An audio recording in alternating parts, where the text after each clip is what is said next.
Dot fingers at drop. We is a movement. Fuck with the fold. That's a no-no. You sweet like snow cones. Had your mom screaming, Lord, no. I've been raw since I touched the planet. My words create new particles. Trains you rented, you asked for it. You want people, here's war. You got two vets kicking down your door. Turn your house into a murder scene. Some shit CSI never seen. Believe me, trust. You can't fuck with the style. Playing Russian roulette with a loaded 50 cal, bitch. Why you talking like you was real? Bunch of coons get hit with that Ruger steel. Cause we are who we say we is. Dot fingers at rock, we are dangerous. Why you talking like you was real? Bunch of coons get hit with that Ruger steel. Cause we are who we say we is. Dot fingers at rock, we are dangerous. When I come around, it's ch-ch. Fuck the back and forth, bitch, I'm quick to break your fucking jaw. Hello raw like some coke up your nose. Pistols I hold, see I'm slumped with coke and hoes up in his clothes. These rap niggas is not ready. Blade swipe your mid-session, watch Eddie spill your spaghetti. Choke hold, put him to sleep, and then call Freddy. I'm a rocker, motherfucker, Marty Jannetty. Bitches animated like that clown Adam Calhoun. I'm a goon, win like Gal from Street Fighter, hit you with sonic booms. I ain't got time to be fucking with little kids. This new era, split your cap, do my shopping at lids. Fuck TikTok, bitch, I'm nice in real life. Blood drip drops several windpipes with big knives. Listen, Eddie Brock will lay your motherfucker down, and sure they'll never find your bodies if they bringin' out some bloodhounds. You bitches need to really quit, knock it down and have your kids tell the cops the boogeyman did it. Listen, this killer got a... Well, how y'all doing today? Greetings, grandmother. Salutations. How are you doing? Yeah. Yeah. I want to hear it. I want to hear it. Yeah. We'll play a song some other time. How are you all doing? You all are listening to TNathan trying to back out of that song while his grandmother is just tuned in. Welcome. Welcome. You all are listening to Conversations with TNathan. And of course, I am TNathan. Let me play a song. No, that's all right. We good. We good. It was that was that was Eddie Brock and Jay, or better known as Dr. Fingers, and that's their fault. They hijacked my show has been hacked. The opening was hacked, and they played that. I can't believe they played that music. Playing that music, hacking my show. I'm going to get on Jay. I'm calling him right now. Calling him right now. Can't believe he sent me the wrong song for my opening show. Greetings, salutations. I see my chief of security just showed up. Um, yeah, just stop by to say hello and say I love you. I love you too, grandmother. I love you too. Thank you for dropping by. You know you're always welcome. My grandmother is always welcome into any space I occupy. Y'all say hello to my grandmother, or else y'all gonna get deleted. um, he put it on Eddie and Dr. Fingers. Don't forget, I included. I threw him under the bus too. Yeah, that's not. Don't get it wrong. I threw him and Jay under the bus. Good night, grandmother. See you in the morning. I'll text you in the morning. I already said I hate your grandmother. Okay. Yeah, yeah. Throw it. Yeah. Can't believe Jay sent me the wrong music. Jay, yeah, sent me the wrong music for the opening of the show. Well, greetings and salutations. Today is the 17th of September, right? It's 17th of September 2024. I am T. Nathan, and you're listening to Conversations with T. Nathan. And it, yeah, Jay, yeah, right at this moment, Jay, either one of y'all can get it. Either Jay can get it, as long as it gets off me. No, but that's my little brother, Dr. Fingers and Eddie Brock from their album Monster. You can find it on all musical platforms, especially I know you can find it on SoundCloud. You can find it on Amazon Music, and yeah, that's marshmallows, my brother. All right. Well, we got a lot to cover tonight, and we're gonna run long. I'm gonna go ahead and tell you all that. We're gonna run long because we got to talk about two things today, and one of them is going to be Kamala Harris's interview, if you would call it that, with the National Association of Black Journalists today. We're going to play that in its entirety, and we're going to talk about Sean P. Diddy, Puff Daddy, PD, Love, Combs. Did I get them all? I don't give a fuck. I can't keep up with them because I'm petty. Yeah, because I'm petty, and and I'm going back. I just want you to know, if you get a comment from me that goes back to the video I posted where people were defending Sean P. Diddy, Puff Daddy, PD, Love, Combs, whatever, I probably will have something real snarky to say in my. Yes, I'm going back to all those comments, and I'm going to yeah, I'm going to do that. Yeah. Yep, I will be doing that. So call me petty, but I will be reminding you all that I said fuck Sean, P. Diddy, Puff Daddy, Puff, Puff, Puff Adderall, whatever. Combs then. Find the chocolate and graham crackers. I'm ready with the marshmallow. Yeah, and I'm bringing the fire too. All of y'all. And this is the thing. Don't feel bad. And I don't want to hear no comparisons to what other people got away with and he didn't get away with. I want you all to stop talking to me about that when it comes to monsters. I don't care. I'm after all monsters. All monsters. I'm after all monsters. I don't care what color they are. Um, yeah, this is. I read the indictment today. Read the indictment, and I guarantee you there are more things coming that are not even in this indictment. All 14 pages. Um, the idea, and people are keying on the fact that it doesn't say anything about consent and all that. Yeah, this is going to make Epstein look like the tip of a literal iceberg. Because I said, remember when we were talking, and well, you all want to watch the press conference first, and then we'll take my take since we got such a long show tonight. Because, like I said, I'm raising, I'm raising everything, and I am doing it in 3K. So let's go and watch the press conference first. Okay, we're gonna watch the press conference, and then we're going to get into um, my analysis of what we're about to watch. The press conference took place today, and this is the state attorney general that brought the charges. So let's listen to this. Williams. Good morning, everyone. My name is Damian Williams, and I'm the U.S. Attorney here in the Southern District of New York. Today, I'm announcing the unsealing of a 3-count indictment, charging Sean Combs with racketeering conspiracy, sex trafficking, interstate transportation for prostitution. The indictment alleges that between at least 2008 and the present, Combs abused, threatened, and coerced victims to fulfill his sexual desires, protect his reputation, and conceal his conduct. As alleged in the indictment, to carry out this conduct, Sean Combs led and participated in a racketeering conspiracy that used the business empire he controlled to carry out criminal activity, including sex trafficking, forced labor, kidnapping, arson, bribery, and the obstruction of justice. Let me say a little bit more about the charges. The indictment alleges that Combs abused and exploited women and other people for years, and in a variety of ways. As alleged, Combs used force, threats of force, and coercion to cause victims to engage in extended sexual performances with male commercial sex workers, some of whom he transported or caused to be transported over state lines. Combs allegedly planned and controlled the sex performances, which he called freak-offs, and he often electronically recorded them.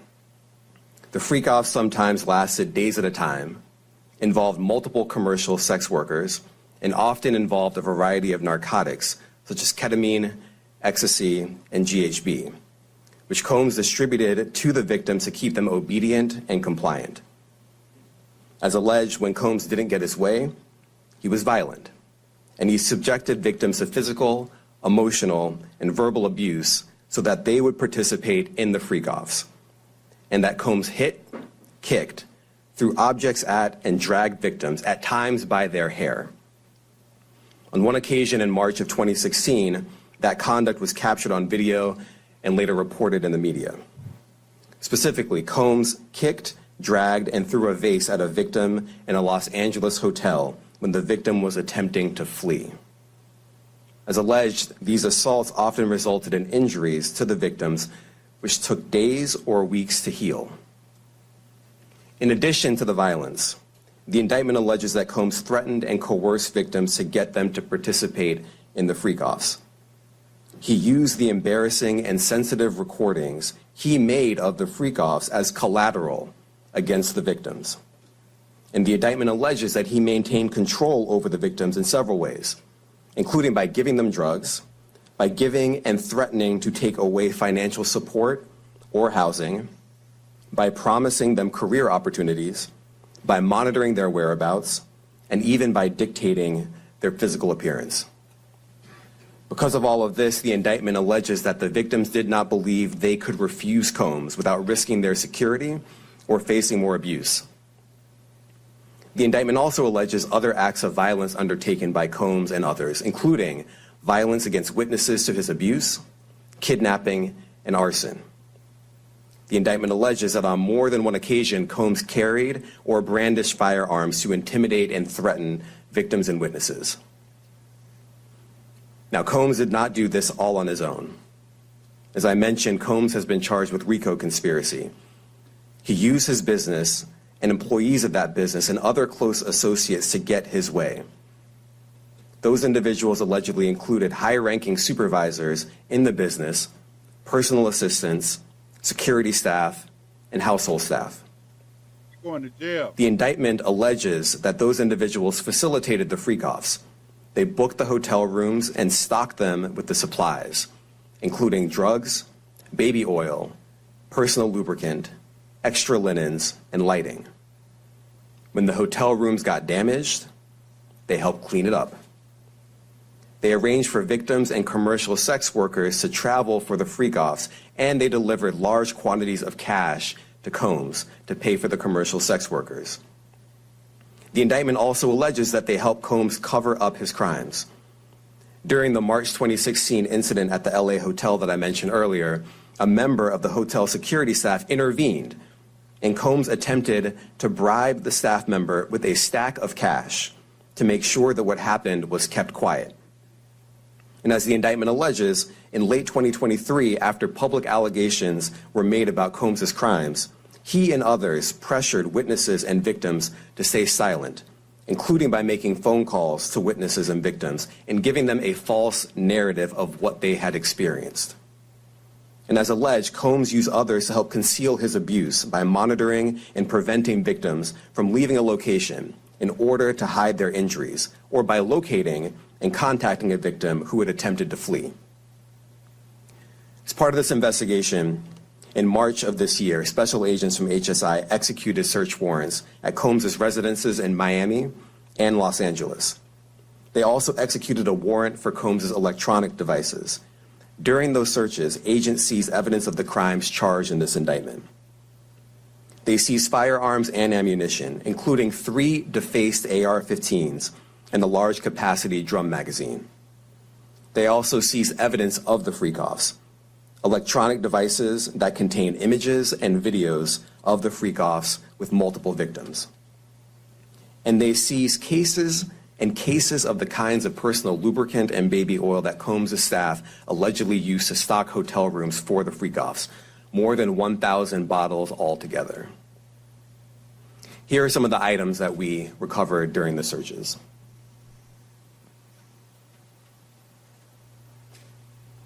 As you can see here, this is a drum magazine, large capacity, and it contains, I believe, 59 rounds. I mentioned as well we recovered 3 AR-15s. This is a close-up shot of one of the AR-15s, and you can see right here the serial number has been thoroughly defaced. Lubricant has been said too many Another times. picture of more ammunition and parts of 2 AR-15s right there. Now, I want to be clear about 2 things. First, this office is determined to investigate and prosecute anyone who engages in sex trafficking, no matter how powerful or wealthy or famous you may be. No one should doubt our commitment on that. A year ago, Sean Combs stood in Times Square and was handed a key to New York City. Today, he's been indicted and will face justice in the Southern District of New York. Second, we are not done. This investigation is ongoing, and I encourage anyone with information about this case to come forward and to do it quickly. Anyone with information can call 1-877-4-HSI-TIP. I want to express my deep appreciation for the victims and witnesses who have used their voices and helped bring this criminal conduct to light. We would not be here without them. I also want to thank the dedicated case agents on the HSI Trafficking in Person Squad in New York. They have been with us since day one and have worked tirelessly on this investigation. They will continue to be invaluable partners to us. I also want to thank the incredible agents and analysts from SCNY who have also provided tremendous assistance on this case. I'm deeply grateful for their continued work. And finally, I want to thank the outstanding career prosecutors from SCNY who are handling this case. Meredith Foster, Emily Johnson, Chrissy Slavic, Madison Smizer, and Mitzi Steiner, and their supervisors, Jamie Backleeper and Jacqueline Kelly. They are members of the Civil Rights Unit in our criminal division. We created the Civil Rights Unit when I became U.S. Attorney. Women. I'm deeply proud of their work on this and so many other cases. I'll now take some questions. Aaron Katursky, ABC. Thanks, Nick. Damian, thanks. The indictment describes aggressive, open, violent, hedonistic abuse that you say was recurrent and widely known. Why did it take law enforcement so long to intervene? How many women were victimized by Sean Combs, and how many others were involved? Look, our investigation is ongoing. We are committed to bringing justice to everyone who's been victimized by the defendant. I can't tell you why it took so long. I think the better focus is on the fact that we are here today. And we are committed to making sure that justice is done. All right. Yeah. Hold tight. Hold that thought. Let me switch over here. Yeah, right. The question about double jeopardy got answered. Double jeopardy only attaches in criminal cases, and I believe the FBI leaked that tape because we also have discovered that that tape was found in part of the evidence that was part of the evidence that was used. So there is that. I got that going. Let me while we talk while I look for y'all questions, I'll be adjusting, getting ready for the next video. But yeah. Good evening. I didn't hear you. Can y'all hear me? Testing, testing. Can y'all hear me? All right. Mic is low. My mic is low? Really? Dun dun dun. Right. How's that? Is that better? Now you good? Okay. I think it's like when I'm doing oh, fellas vote. Shh. Fellas vote. Everybody be quiet. Everybody be quiet. All right. But I think it's the switch over that does it. We have gotten to the point now where I am I am tired of people. I am literally tired of people that are making defenses for these people, right? Dun dun dun. Hold tight. I think I know what's wrong. Hold tight. Dun dun dun dun dun dun dun dun dun dun dun dun. Microphone. Hey, yes, yes, yes, yes. Right, microphone turned all the way up. There we go. And there we go. All right, microphone turned all the way up. I think people making excuses for these people like they auditioning for freak offs. But did you hear only when you lean back and look up? Okay, yeah, probably because I switched mics. I should have switched.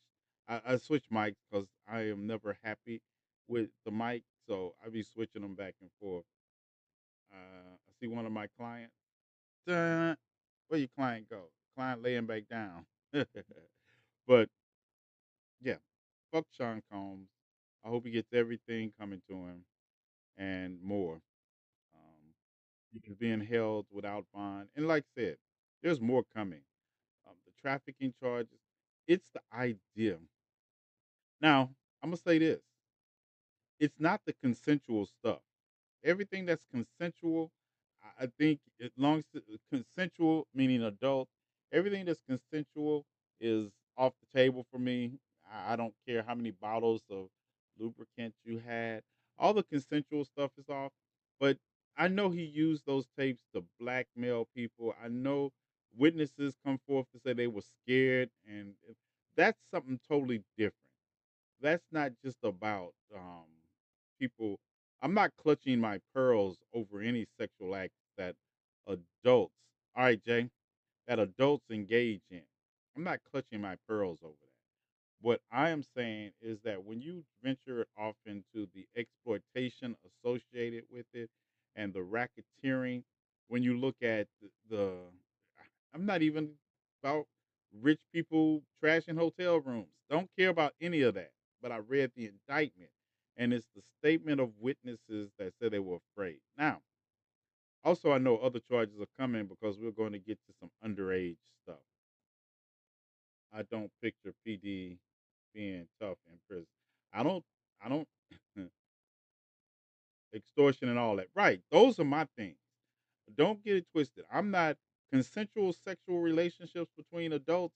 I don't if I don't participate, I don't show up. I see y'all had a dom and a sub question in here earlier. What did I miss? What were y'all talking about doms and subs? What I missed? Okay, while y'all figure that out, Petra, somebody tell me because as the dom by the mic, I want to hear all dom questions. Um, I was waiting for the pedo to be at. Yeah, think he was put into general pop. No, he's a pretrial detainee in federal custody. Consensual will be the key in this. Consensual will be the key in the part when we talk about the charges. I don't think they charge. I read the indictment. Nothing I read in the indictment is about the consensual relationship. It's talking about the exploitation. It's talking about the kidnapping. It's talking about the the blackmail and the way he used his position to get these things. It wasn't the sex, it was how he used his position to extort and blackmail people into it. Katrina, I'm sorry I asked. I could have lived without that. I'm sorry. Sorry I asked. I did not need to see that then. I know nope, I don't I do not want to talk about which one of them are Doms or subs. I'm good. I'm sorry I brought that up. Do you think the people he was blackmailing will get immunity? Um Yes, if it was just that they were blackmailed into compromising sexual positions, but if they I'm sorry. If you can't you can't blackmail somebody into transporting any underage. I'm drawing the line at anything that involves underage people. You can't be if you were consensually involved in a tape, a sex tape, and then they use that to get you to um, transport or involve other people, minor people. Yeah, I'm not forgiving you for that. I'm not forgiving you for that. That's a bridge too far for me. I'm not sure I'm really forgiving you for anything that's exploit because sometimes as somebody who takes responsibility for the things they've done, so people can't exploit me and blackmail me with them. I just think that you know I have to look at on it. I think I have to look at it on a case by case basis if I'm going to be empathetic. But you all know I'm not the most empathetic person in the world when it comes to violating the rights of others. I'm not empathetic. I don't care about your property crimes. I don't care about your cons involving banks. Don't care about that. But when it comes to exploiting people in the manner like that, yeah, I have to know details. Got to take it in anti-surveillance mode, technology, just to sleep with folks. Either you got to think about it. You really do. Olivia's innocent. I didn't do it. Yeah, you did it. You really do. But the idea that has been in the backdrop of the industry for over almost 3 decades now. Over 3 decades, this has been in the backdrop of the industry. So it wasn't like it was like for me with R. Kelly, I wasn't once I had heard the rumors ever since Aaliyah. So when you get to that point, I had been stopped patronizing R. Kelly, just like I've been stopped patronizing Sean Combs. Um, it just gets to that point where you'll be like, yeah, this is too much. This is too much. And then people, and I'm gonna say this because I can keep Sean Combs and his stuff in a box and not compare what he should get based on what Trump has gotten away with. Those are two different arguments for me. The Trump is yes, we understand Trump's privilege, but that doesn't excuse or justify any comparison between what Sean Combs has done. As a matter of fact, that whole argument tries to lessen the things that they both have done, or that you get more into a comparison and contrasting that I'm not going to engage in. I'm just cussing and telling you that motherfuck that we'll get we'll get deal with one monster at a time if I have to, because Trump's monstrosity takes place in a backdrop of white privilege, and we have to address that too. But it's not a compare and contrast for what just happened to Sean Combs. Sean Combs. Say I think but reading the indictment, do I think they overcharged and overreached in some areas? Yes, yes. But at the end of the day, if if that hurts them, that's going to be their fault. But the outline, and I believe, like say, when you deal with the fact, let's take the Cassie video. You know, it came out after the FBI raided his home because Sean Combs keeps this shit. All these tapes, we're saying that they are going to share a prison. Yeah, yeah, not Katrina, not that. Yeah, I wish I wish they share a prison cell with Epstein, if you know what I mean. I don't want them. I'm sorry, y'all know I am not. I shouldn't be allowed to just roam free, I guess, because prison cell is not good enough. Yeah, I want them to share a prison cell with Epstein, not with R. Kelly. If you know if you know, then you know. I don't care. I don't care. At this point, when I read about some of the exploitation, and just think, you have people in fear of their jobs and their careers over your sexual predications. Just think that. Just think that you are using those kinds of levers on people just about that. Do you think he'll start a freak off in the jail? Yeah, yeah, yeah, yeah. If you like I say, I don't see Sean Combs being put in general population, and if he does, it's federal prison. And as someone who's been to federal prison and state prison, I can tell you they're vastly different. They're vastly different. Federal holding is vastly different than basic state jail holding. So he has wealth. He has wealth. Um, he has wealth. He's going to have good lawyers. He's going to have every legal argument made. I was surprised. I was surprised by them holding him without bond. I thought his lawyers would get him out on bond, but it's kind of struck me.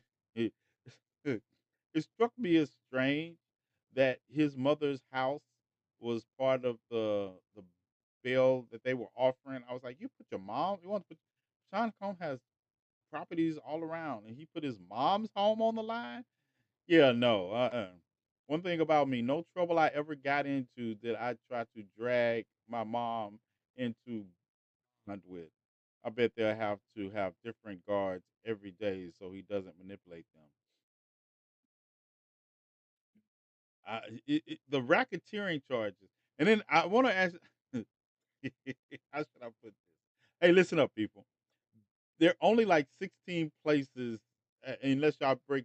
I call them the Gulf states as one area. By the way, if I say the Gulf states, and I'm talking about the Gulf states in the Middle East, not in the there are only like so many 16 different areas that have non-extradition treaties with the United States, and most of them you don't want to live in.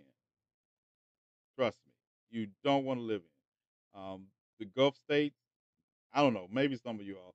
I didn't even like I didn't even like Dubai. I'm no I'm weird. I know. Dubai is just a city in the desert to me, right? Yes, I was breaking probation when I went to Dubai. Don't ask me how I got out the country. I was out the country several times. But statute of limitations is over on that.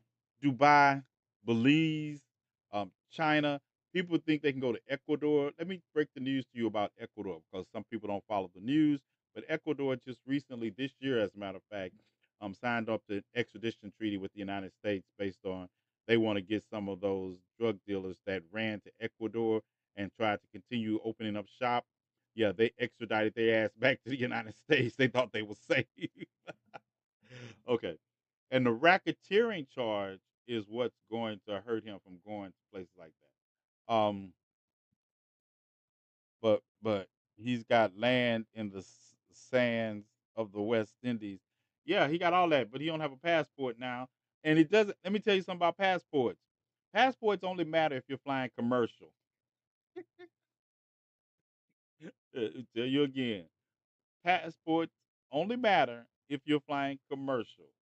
Private transportation, you don't need a passport for. Yeah. You don't even have to go to customs with private transportation. Ask me how I know, and I tell you so. She used to be my girl, my girl. So you all have access to personal information. Um, yeah, I have access to personal information, so I could tell you these things. He's going to start singing a lot. I don't think Sean Combs has the intestinal fortitude to do prison, and I think I'll get my Epstein wish if it becomes that, if it comes to that. I think he has a private jet, yes, and they seized them. They seized all the ones they know about, but you can't be a bill. If they let Sean Combs out and he wants to get away, he can. He's still a billionaire.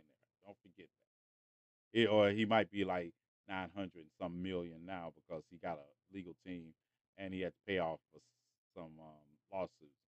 But he still has assets almost of $1 billion. So it won't be hard to get away. And I think that's why they took him into custody at the hotel. I think that's why they arrested him at the hotel. I heard his children had to give up their passports. I'm gonna tell you, if they haven't been charged with anything, that's not possible. People just they can't just you can't just order people to give up their passports without probable cause, and you need a and unless it's a voluntary statement, you you have to have an arrest pending or charges against you. Ask me how I know, and I tell you so. She used to be my girl. All right, so that's what's going on with Sean Combs. That's the Kamara still have the good. Yes, she does. She does. They're brought on. They're grown too. They're grown too. They gotta be in there saying, "Take that, take that." Stop it, Libra. No, no, I'm not. Your comments are now officially off. That I'm not reading everything you write into the record. What's up, Fluffy enough? Greedy. I'm not reading. You're just yeah. I'm not reading. I'm gonna have to look and see what name says it from now on. You're on the list, and with Olivia, yeah, he's on the list. The chief of security is on the list with Olivia. I just can't read their comments without some kind of filter. Yeah, he's on PC. Yeah. I like I say, I don't know. I don't. I think he's right now. Right now, he's in federal detention. Federal detention, not federal prison. He's in federal detention, and in New York Southern District too. So they have a nice federal percent detention facility. Um, so everybody he's around is going to be on detention. He he ain't that bad. No, he all that bad boy. We finna find out. But see, I'm gonna tell you this: the thing about Fed time as versus state time is that he has wealth that matters in federal prison. I'm just gonna say, federal prison, especially for the charges he's gonna get to, he probably, depending on how much time he get, he's probably gonna go to a medium facility, not even a maximum facility, unless he does something egregious. If he cooperates, he'll be at a minimum security prison. Um, and yeah, so there is that. Have we always been like this, or are we following obsessions of the minority? Majority. No, we are. We are. You're that's a good I understand what you're asking. And um no, we have not. And we still aren't. But it's like when you are Western culture, when you have been immersed in Western culture so long, we have the tendency, if we're not careful, to pick up some of the petifications of Western culture. And we have been, since we've been immersed in it for hundreds of years. And if you don't have a strong dynamic of family background, you know, I tell people all the time, you know, and I speak from personal experience. There are just some crimes that if I would have committed, my mother would have, you all would have never had a trial. And that's coming from somebody whose mother was the quintessential black mother, and loved her son, and grandmother too. But those two black women, if there was some crimes, if I would have committed, that you all would not know me today, and trust me, you all wouldn't have found me to know. Um, his wealth should be depleted pretty soon. No, Jazz, you're not that kind of wealth. You just don't deplete just because this. I mean, we're not talking about just a mere millionaire. We're talking about a billionaire. Olivia's innocent. I have no idea what list Nathan is talking about. Nowhere near our level. Yeah, Trump is blaming the golf course shooting on Harris. We're going to get to that, Robert. We're going to get to that. But first, I want to make sure I covered everything that we know on this. What list is Pinky on? Pinky is on the. She needs. Look, she's quiet right now, so don't bring up the little demon. And I'm telling you, if I didn't know Spanish, I would swear that Chihuahua meant demon dog in Spanish. But I would swear Pinky is innocent. Pinky is not innocent. Matter of fact, yeah, Pinky is Pinky is on the vicious breed list. That's it. Pinky is on the list of dogs that cause more bites to humans in the United States than any other. Yeah, mm, I'm too broke to understand. Right, Jazz? Look, Jazz, Jazzy, I feel that, right? I feel that. Pinky can bite still. Pinky can get launched into space too. Did you listen to the last JD? I'm going to get into all that later. Right now, we are focusing. All that is later. We'll talk about that when we get to political section. Right now, I want to make sure I've covered everything people want to know about the Sean Cuffy P Diddy PD Love, whatever fucking name he has called it. This is, and I'm cutting y'all off because this is me being petty. Yes, I am being petty. I am being petty because I want everybody to know that defended Sean Combs in any way, shape, or form. Fuck him, fuck you, and I have not forgotten. Yeah, so I'm gonna get this petty moment out. Yeah, it's my show. My show. I'm gonna get this petty moment out. Okay, 20-minute warning. Jay, I gotta get. We're gonna run over on GCPR. Let's say tonight's Tuesday. Tell me tonight's Tuesday. There's nobody after me, so we're gonna pretend. I'm gonna pretend like I didn't know. So yeah, stop giving me updates, Jay. I'm gonna pretend like I didn't know. Give me an update like at 11:20, and then I'll pretend like, oh my goodness, I can't believe I ran over. Yes, I'm making you all complicit com- eh, in my in my attempt to steal 20 minutes off of the DJ. It's just music. It's just music lined up after me anyway. The DJ can wait. He can't. That's the thing about remoteness. There's only one person who can throw me off the air if I run over because you got to have authorization, and that one person is going to take you an hour to wake him up. Because once Thomas the villain goes to sleep, it's over. It's over. My name Bennett. I ain't in it. So yeah, you can't. You the program director. He gotta make a decision. He gotta say, how long is TNathan gonna run over? Is he gonna run over so long that I need to call Thomas? And if I call Thomas and wake him up, and he gonna probably cuss, and I don't want to get cussed. So they know both me and Thomas cuss. So nobody wants to call us and say, hey, you're going over a little bit. Yeah, no, that's my exploitation. But it's just the DJ tonight. If it was somebody's program, I wouldn't do it. But it's just music. Now the B2K song, Bump, Bump, Bump, has a new meaning. My name is Joe, and I don't know. Right, right. All right. So while you all get ready, now we're gonna go into the other part I want to talk about, and that's Kamala Harris today talking to the National Association of Black Journalists. And my name's Chuck, and I don't give a fuck. um, so I saw Lovecraft. I gotta see that all together. Seuss Lovecraft says we look at body of work instead of sin, and in some cases, yeah, and in some cases, people would rather not know because if you think I'm going, but she gave me another, they gave me another opportunity to talk about something before you know, but um, Carol Carol Lewis. Lewis Carroll. Lewis Carroll. Lewis Carroll, writer of Through the Looking Glass.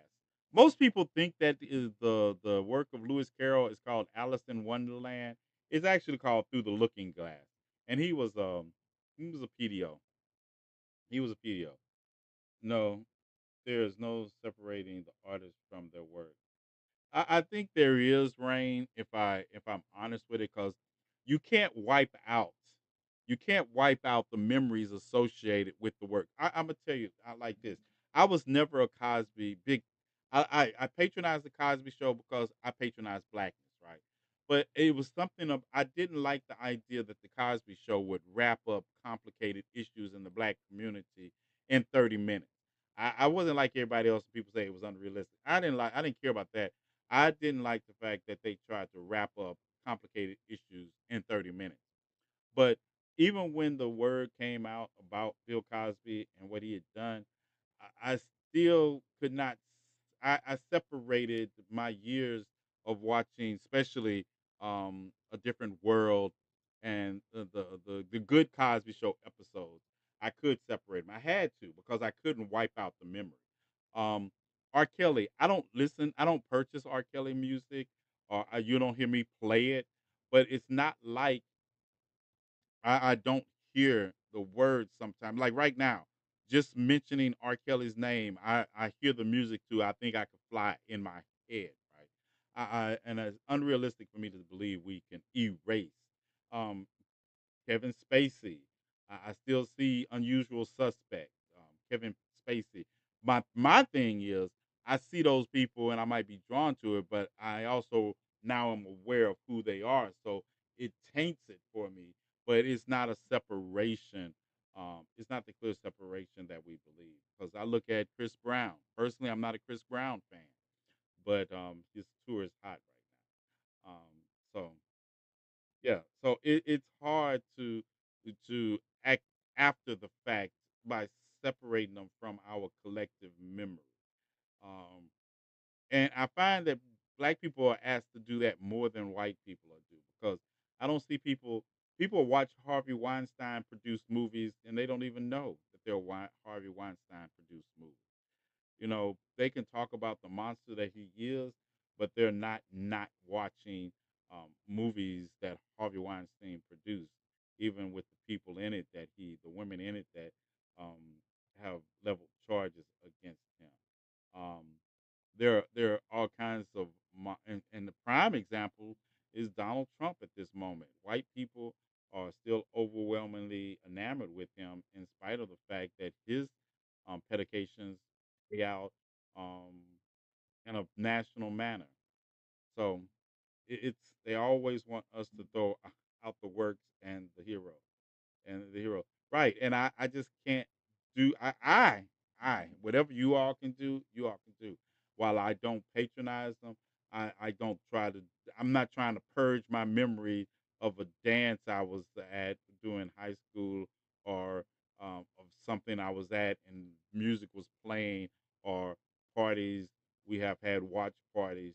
I remember, well, like, one of my favorite watch parties I went to involved different world and the episode of the Cosby Show that they were doing the tribute to Martin Luther King. So you can't take that away. And why I called it an ass? Huh? What, Fluffy? I didn't get it. Greetings, everybody who just joined. Greetings, everybody who just joined. You're listening to T Nathan. This is Conversations with T Nathan, and I think from those of you all who were here when I first started my podcast to now, have we grown? Have we evolved? I'm getting the technology down. I got to get I got to call Metal, right, because I need to do something. Yeah, I got to call Metal because I was trying to get the little two screen flap thing because I need more screens. Always need more screens. I call your native metal. I need more screens. I always need more screens because it's always something I want to keep up with. Doing them live, it helps that I have the screen he hooked up because I that's what you all see me be looking up. I'll be getting things ready in the background, but I need like a screen here and a screen here also to do that. But we'll talk about it. We're gonna get into. Thank you. And I've learned, like, if I could go live if I had more screens. I could go live on my main page also and get it crashed when I get the other one crashed. But we're working on it. And Metal's gonna teach me how. He's gonna show me how to do it. What we're going to now, if we don't have any more talk about P fuck Diddy. Remember what I said when the video came out of him and Cassie. Fuck P Diddy, and if you're defending P Diddy, fuck you too. You're a piece of shit, just like he is. You in here trying to have screens like Swift. Yes, I'm telling you, I actually want Metal. This is what I want. I love the way he set him up, but I think I want to move this screen, and he knows what I'm talking about. I need to move this screen here, and I can turn it and put it on a swivel like that. I need another screen right there. He got the little screen over here. I need that's great, but I need a little screen over here too, and then I need like screens to the computer. Left and right. Right. You see, you know how the room is set up. So I need to move the big screen down, but be able to turn it in like you got the little screen, and then I need two more screens on this side also. But we'll work on it. We'll also work on it. And if y'all would like to contribute to this endeavor, please, here's the cash app. Because yeah, I don't have any money to pay for any of these ideas I have. Right, it's all I can do, just to because every extra dollar we have goes to feeding the homeless, and so it's all we can do. Or calling Metal. This is what I do. I call Metal and I'll be like, hey, we got a situation here, because there's certain people I could call and we can help people. Because at the end of the day, in the old days, we used to be able to come on. We would bring the person on. We would talk about what we need to do, and we would all pitch in and do it. But since I've been back, I noticed that is not an option anymore because everybody has something to say, or they want to know more about people's lives than I'm prepared to tell them when they need help. But people like Metal and Don is like, I can pick up the phone and call them, and we can do. I'm only contributing to snacks for Pinky. You can't be contributing to snacks for Pinky because Pinky eats more than anybody in the house. Pinky eats more than anybody in the house. I have an extra screen and a hub. I feel that, feel that. But I gotta check with metal. I gotta see the check with metal. Plus, I need I need IT. I'm heading out. I'll catch you later. All right, Brad Prince. You be good. You be good. All right, y'all. Anyway, let's get back to the channel. Now, we're gonna listen to Kamala Harris, and I'm gonna tell you, I have a critique, and I'm gonna give you the critique about this part in first. All of these people talking about policies. Explain to me what this looks like. Would you want to have a conversation about policy when I agree with Hillary Clinton? You want to know? Hillary Clinton had all kinds of policies. Did she win? Hillary Clinton was one of the most prepared people. One of the most prepared people that I've ever seen as far as policies going into an election. Was that enough? You know what Hillary didn't have? Connection that Kamala Harris is with people. And I know this is hard to hear. The feds meet tomorrow, so our live tomorrow will be interesting because we will know if I am if I am closer to being right than some people because I say that the feds are going to give us a rate cut of about 2.5 to 0.5%. We're going to get 2.25 or 5.5 percentage points. That's what I say. I don't think it's going to be a point. I definitely don't think it's going to be a point. But I think we're going to get a 2.5 to point point 0.5% move. And we'll see if I'm right tomorrow. Well, I don't think we're going to stay at zero. I think they're going to do one or the other. Is she going to sign the reparation bill for white people to pay and into it? No, nobody's going to do that. That's another thing I want to talk about, right? Because I want people to tell me that they want that they what does what does a bill look like that you think that she could talk about right now that's going to get her elected? That's what I be wanting. I don't think people understand strategy at all, right?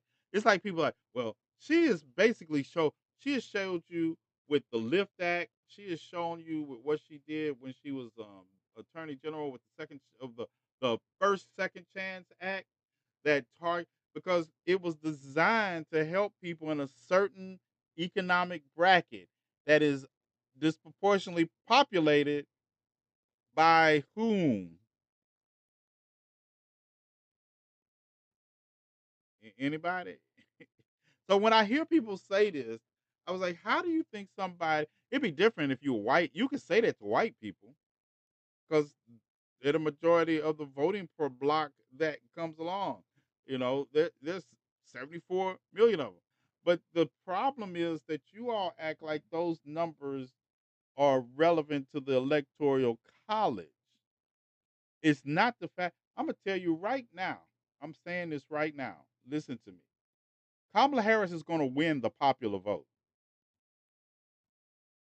Kamala Harris is going to win the popular vote.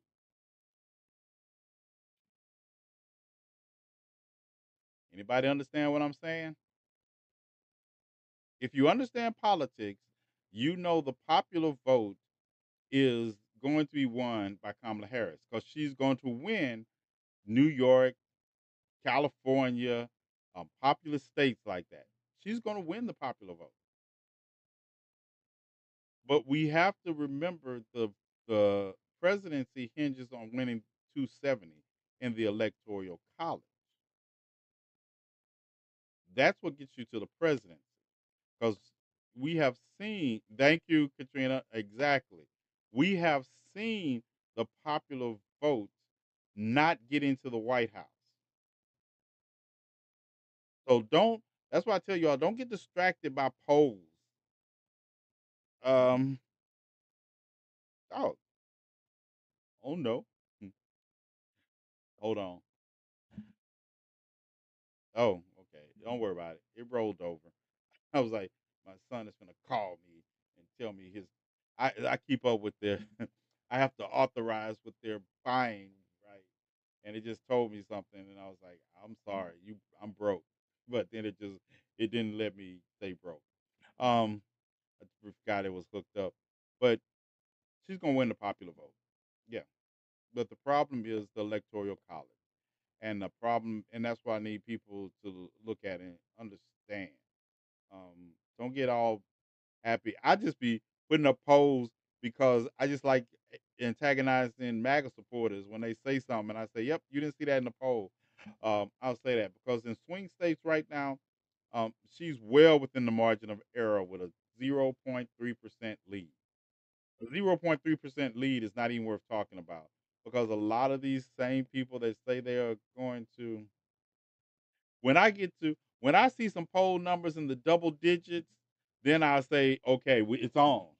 But if it's single digit polls, yeah, no, that's not going to win.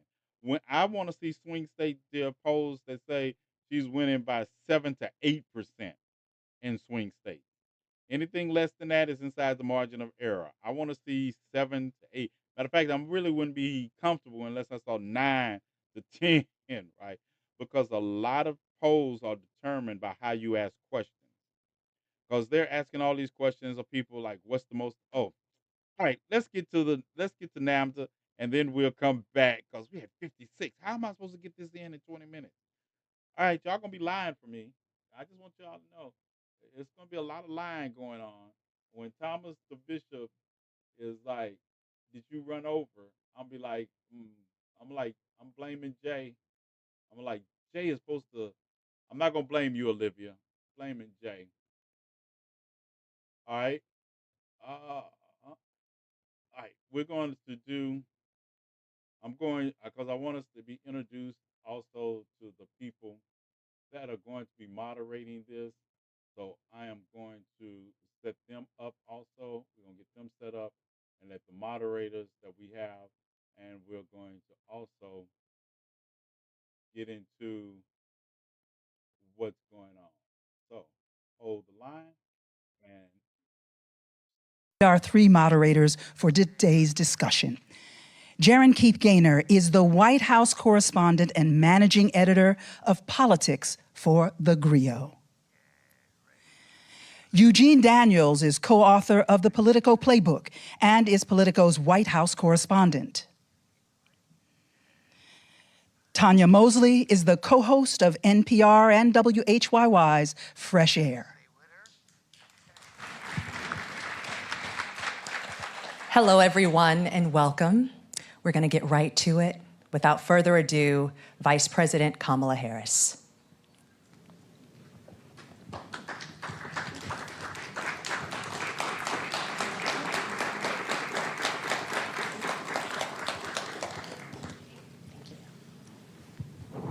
Good afternoon, everyone.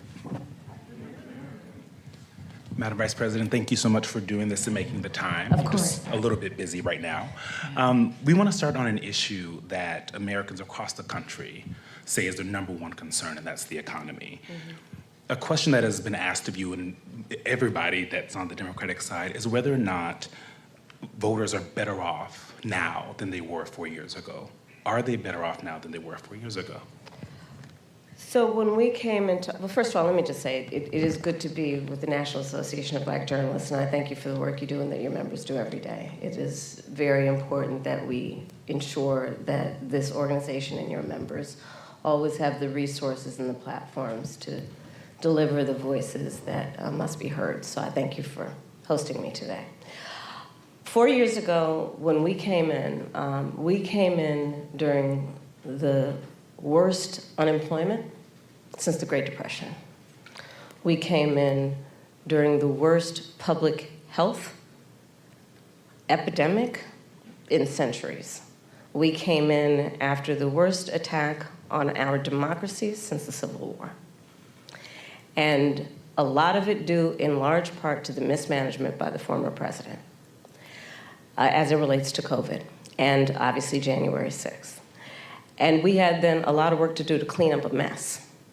As of today, we have created over 16 million new jobs, over 800,000 new manufacturing jobs. We have the lowest Black unemployment rate in generations. We have invested in small businesses, and they're to the benefit of many people, but including Black small businesses, some of the highest rate of creation of new Black small businesses in years.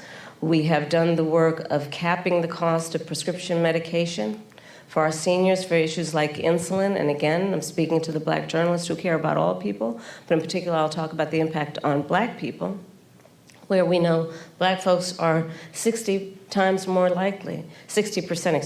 likely to be diagnosed with diabetes. And we have now finally capped the cost of insulin for our seniors at $35 a month, capped the cost of prescription medication for our seniors at $2,000 a year, because we, unlike the former president who promised to do it, we finally have allowed Medicare to negotiate drug prices against the big pharmaceutical companies.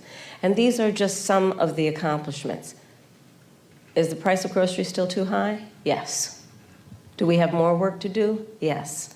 And I will tell you, I do believe that I offer a new generation of leadership for our country that is about, in particular, turning the page on an era that sadly has shown us attempts by some to incite fear, to create division in our country, and to do the work that is about bringing some level of optimism and, dare I say, ambition about what I know is possible in our country.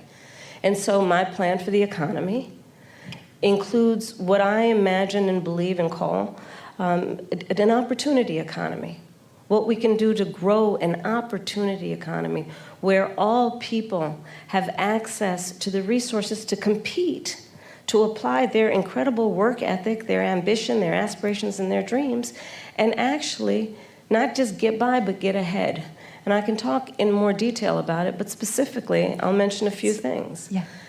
One of the big issues that affects people right now in terms of the economy and their economic well-being is we have a shortage of housing supply. It's too expensive. People can't afford to buy a home. You know, we grew up, our parents, where they had the ability to somehow believe the American dream was attainable. Not so much for younger working people. And I recognize that. So my approach is a new approach, which is to say, let's just take this and deal with it head on.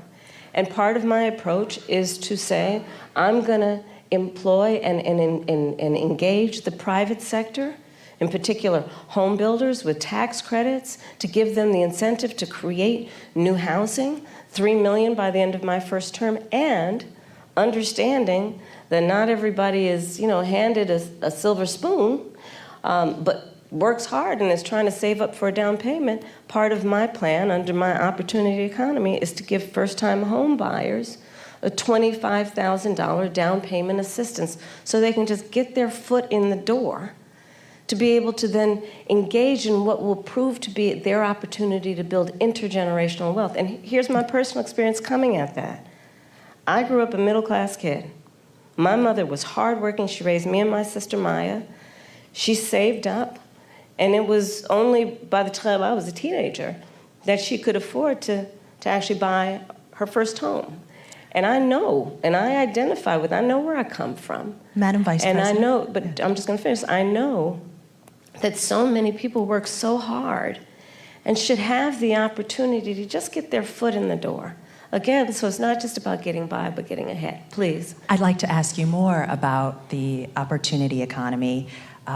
Housing is a part of it, as well as expanding the earned income tax credit, financial support, as you mentioned, for first-time buyers, and a $50,000 tax deduction for startups and small businesses. But I want to talk to you about the squeeze that millions of Americans are also dealing with that impacts their ability to work and make money, and that is child care and elder care. And it's a squeeze for millions of people.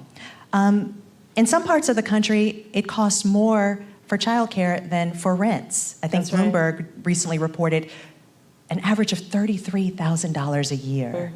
So I'm just wondering, you mentioned that in your opportunity economy, a child tax credit, but that's just one part of an ecosystem. Right. Please tell us, what plans will you propose to guarantee that families can actually afford childcare and elder care? So to your point, it is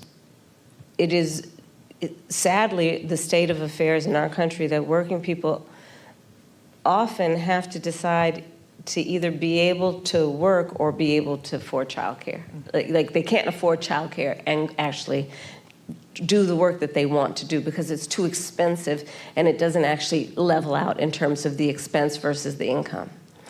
My plan is that no family, no working family should pay more than 7% of their income in childcare. Because I know that when you talk about the return on that investment, allowing people to work, allowing people to pursue their dreams in terms of how they want to work, where they want to work, benefits us all. It strengthens the entire economy. We saw, for example, during the pandemic what happened. And it sadly has dissipated as a conversation that we need to resuscitate, which is the number of women that had to leave the workforce because of a lack of childcare and home health care. And so many of our families, and particular women, end up carrying the responsibility. Men do too, of course. What we call people who are in the sandwich generation. Exactly. Who have young children and are also taking care of their parents. And it is just absolutely too expensive for them to be able to work and do that. So my plan is not only about 7% of income for working people for childcare, but also we need to do better for our childcare providers and our home healthcare providers in terms of ensuring that they receive the wages that they deserve based on the dignity of their work. I have spent time with home healthcare providers, and their work is some of the most taxing work you can imagine. And I actually, when my mother was sick with cancer, did a lot in terms of taking care of her. And the work that is about taking care of a loved one, in particular an elder, is extraordinarily heavy in terms of the emotional toll, the time it takes. And we do it because that is what we do. But not everyone has the ability to take time from work to do it. And they need help. And we need to make sure we have home health care workers that can help them. But I want to also get back to the earlier point that you made about extending the child tax credit. So part of my new approach is we need to expand the child tax credit. And so part of my plan that is under an opportunity economy is to extend and expand the child tax credit to $6,000 so that young families in particular, for the first year of their child's life, which is an extraordinarily important time in their development, have the resources to be able to buy a crib, buy a car seat, buy children's clothing, and not have to worry about whether they're going to be able to meet their other needs. And I don't need to remind anybody here, especially these esteemed journalists, but when we expanded the child tax credit a couple years ago, we reduced Black child poverty by half. And so again, if you talk about the benefit, and if you think about the benefit to the economy overall, it strengthens our economy to do things like pay attention to affordable child care, affordable home health care, and extending the child tax credit. Madam Vice President, Black men, as you know, are a closely watched voting bloc. You've hosted Black men at your residence. Yep. You have engaged Black men and centered them in your economic opportunity tour. But polling shows that some Black men, particularly young Black men, are considering voting for Donald Trump, and they see him as better for the economy. What is your message to young Black male voters who feel left out of this economy, and how can your economic policies materially change their lives? So I appreciate the spirit of the question, but I'll tell you, I've often been asked this question in a way that I've had to respond by first saying that I think it's very important to not operate from the assumption that Black men are in anybody's pocket. Black men are like any other voting group, you got to earn their vote. So I'm working to earn the vote, not assuming I'm going to have it because I am black, but because the policies and the perspectives I have understands what we must do to recognize the needs of all communities. And I intend to be a president for all people. Specifically as it relates to what we need to do, to your point around economic opportunity. Yes, I started way before I was at the top of the ticket at what I called an economic opportunity tour, focused on black men. Understanding that, for example, we have so many entrepreneurs in the community who do not have access to capital, but they've got great ideas, an incredible work ethic, the ambition, the aspiration, the dream, but don't have the relationships necessarily. So my work has included, as vice president, getting billions more dollars into community banks, including working with the big banks to do that, so that we can increase access to capital for our small businesses, for our startups. Part of my plan under my economic opportunity plan going forward is that right now, startup entrepreneurs, small businesses only get a tax deduction of $5,000. Nobody can start a small business with $5,000. So I'm expanding that to $50,000. Understanding, again, that when people have the opportunity to have the resources to get started, they're going to put the good ideas, they're going to put the hard work into it. And part of what I also know is that our young black men, just like any group of people, anybody, our small businesses are really the backbone of our economy overall. And when they do better economically, we all do better. Part of my work is about understanding what we need to do in dealing with, for example, the historic inequities that have faced the black community around home ownership, right? I don't have to go through the history with anybody here about what that has meant in terms of redlining, what that has meant in terms of biases and home appraisals, and what that, Oh, I had to stop right there because this is me being petty again. This is me. I had to stop. I'm sorry. I will be stopping some. Um, did y'all hear what she said?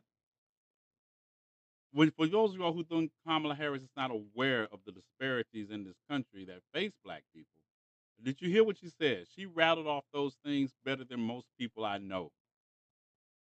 And not only that, but I really like the fact when she talked about it. Understand, when you talk about policy and plans, they don't necessarily have to be the different. Because if your policy, if you're going to, your plan is to raise the tax credit for small businesses from 5,000 to 50,000, then that's your plan. The policy is once you get in a position to how to make that happen. Because I'm gonna tell you something, y'all gonna scream because I don't think people have looked at the tax plan well enough to know that the tax plan. How do you say how we gonna raise this money? You're going to raise this money by taxing the top 1%. You all don't understand how much money the top 1% in this country earn and how much in taxes they don't pay. These programs, like I say, people want policy, but they don't understand the very government we operate in. But I just wanted to point that out. And Biffy, you said, did she just all lives matter that answer? Yes, she did. But all life mattered it in a way that says, hey, we're going to talk about black men. But for people listening, I want you all to hear this, not feel excluded. Because once you address the issue, number one, and the black men that really say they're voting for Trump because of the economy, they have to convince me they had something in that economy. Because if you're voting for Trump under that economy came at the expense of millions of infected people and millions of dead Americans, right? That some of us lost. That economy came at the expense. Yeah, gas prices were low. Where were you going? Where were you going? There were no holiday trips to grandmother. I just want to make sure I was gauging that correctly. Yeah, I just want to know who seriously want. People say, "Well, are you better off today than you were 4 years ago?" Yes, yes, I sure am. I'm not walking around worried about every interaction with people I come in contact with. I'm not listening to a president talk about injecting bleach to deal with COVID. I'm not dealing with a president that's talking about take UV light and turn on yourself. I'm not listening to that. I'm not hearing that. I'm not hearing someone making excuses for why our essential personnel can't get the equipment they need. So yeah, what economy I'm not having this conversation with people who don't know the difference between gross national product and gross domestic product either. I'm not having this conversation with people who don't know the difference between GDP and GNP. So that's my rant. There's probably going to be more because there's another stage where I want to rant at also. But back to the impact it has had on stemming the opportunity to build intergenerational wealth because of those obstacles. So part of the work that I have done and will continue to do is identify, speak truth about those obstacles, and address them. Another example is medical debt. 1 in 4 Black families or individuals is more likely to carry medical debt than others. So part of my perspective, and as vice president, part of the work that we have done is to say that we're going to eliminate medical debt from being on your credit score. Because until now, medical debt worked against your credit score, and people know their credit score like your weight, right? You know that number. And the difference between what that number is and what it needs to be is the difference between you being able to get a car loan, a small business loan, or even a leasing on an apartment. And so part of my approach is understanding the obstacles that traditionally and currently exist to allow anyone, including Black men, be able to achieve economic wealth.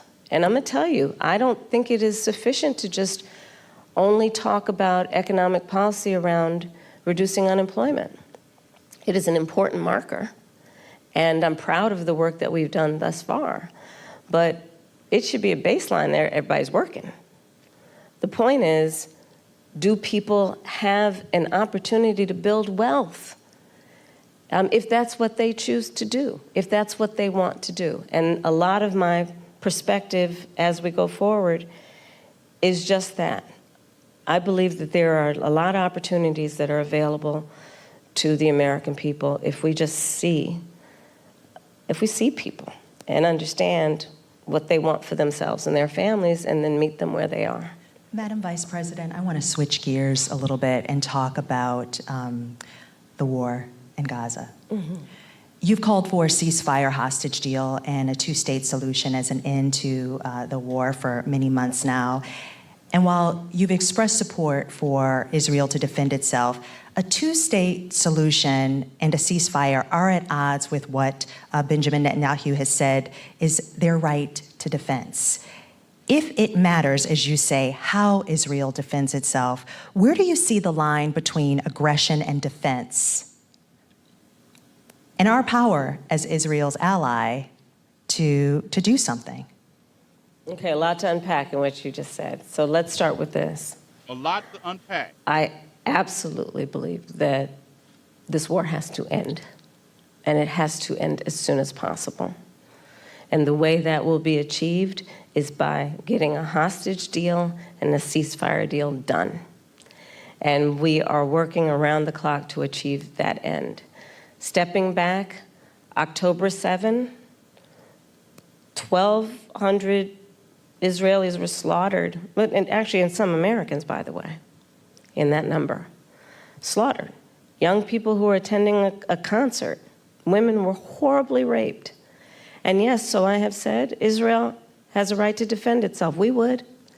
But Madam Vice President, I think my ask is the difference between aggression and defense. No, but it's important to put it in context, which is what I'm doing, and I'll get to that.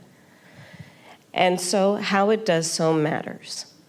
And far too many innocent Palestinians have been killed, women and children. We have seen with horror the images coming out of Gaza. And we have to take that seriously. And we have to agree that not only must we end this war, but we have to have a goal of a two-state solution, because there must be stability and peace in that region, in as much as what we do in our goal is to ensure that Israelis have security and Palestinians in equal measure have security, have self-determination, and dignity. A question for you on that, though. What levers does the U.S. have to support Palestinians in their right to self-determination? And is it even possible as Israel's ally? Well, absolutely. I will tell you, I have been actively involved in, for example, Said I was going to wait till November the 6th to bring this point up. And I don't think she's lying. I'm just looking at the reality of the situation, right? We don't have any levers. Those two things, we don't have any levers to get a ceasefire from Israel. You all understand that today, is it still Tuesday? Today, Israel detonated pagers. They intercepted a shipment of pagers from Taiwan to Lebanon, and they put explosives in these pagers. Today, they detonated those pagers across Lebanon, and they killed, and we don't even know how many people are dead, but we know thousands of people were injured. This was not targeted as far as, the pager was on people they believed were part of Hezbollah. But these pagers and these explosives went off in markets, went out all across Lebanon, injuring thousands.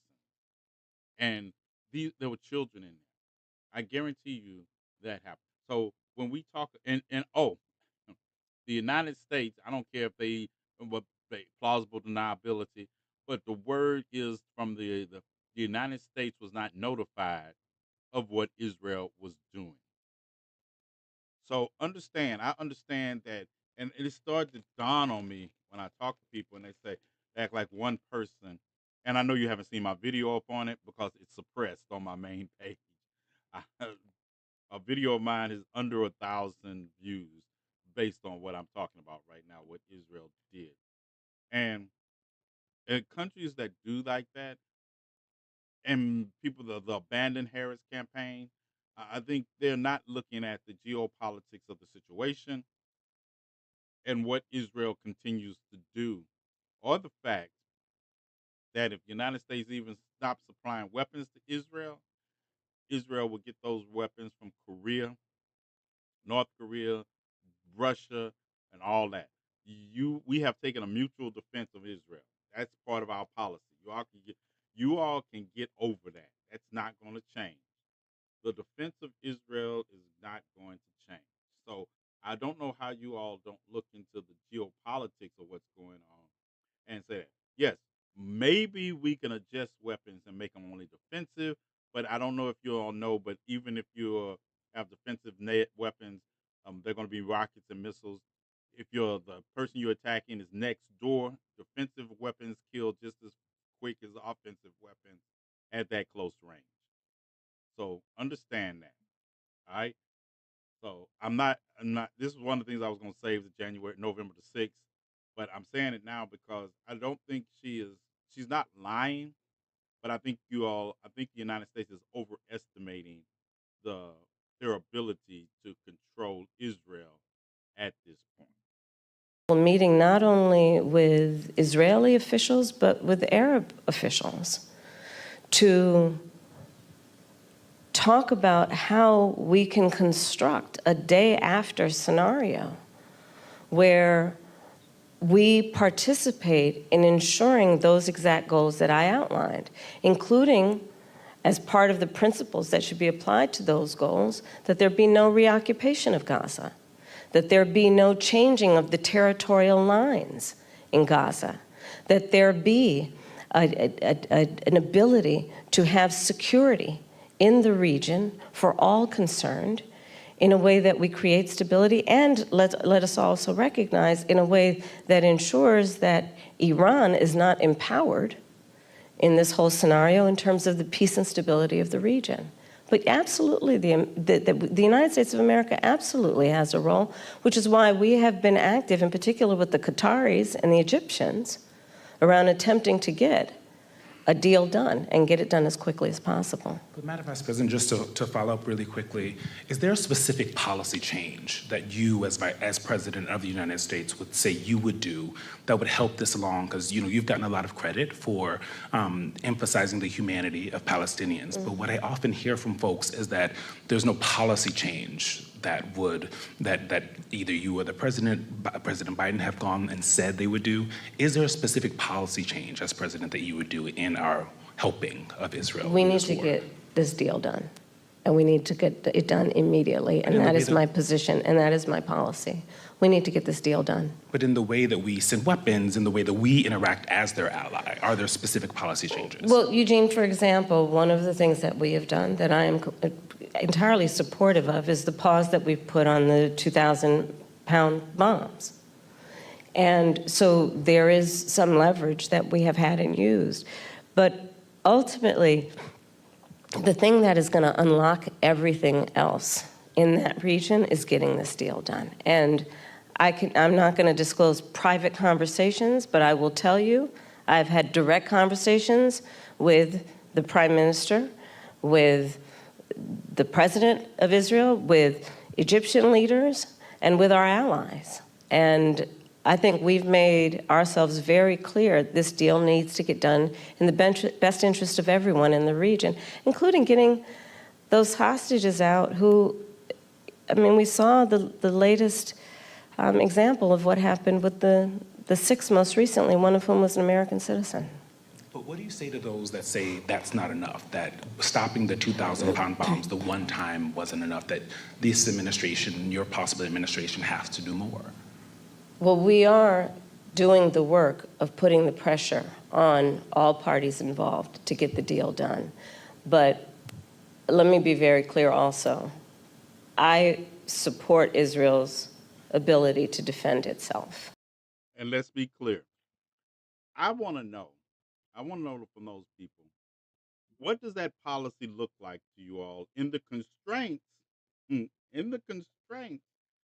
that the Congress of this country controls the purse strings of this country. The president only has so much power when it comes to passing bills and laws, right? Congress and the Senate and the House passed the appropriation bills for Ukraine, Israel, and Taiwan. That also included the selling of TikTok.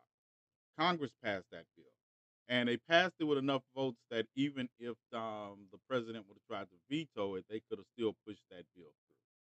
So, in light of that, if you all seriously want policy change when it comes to Israel, you better also this election change your Congress. Because as long as you don't, there is no talk of serious policy change.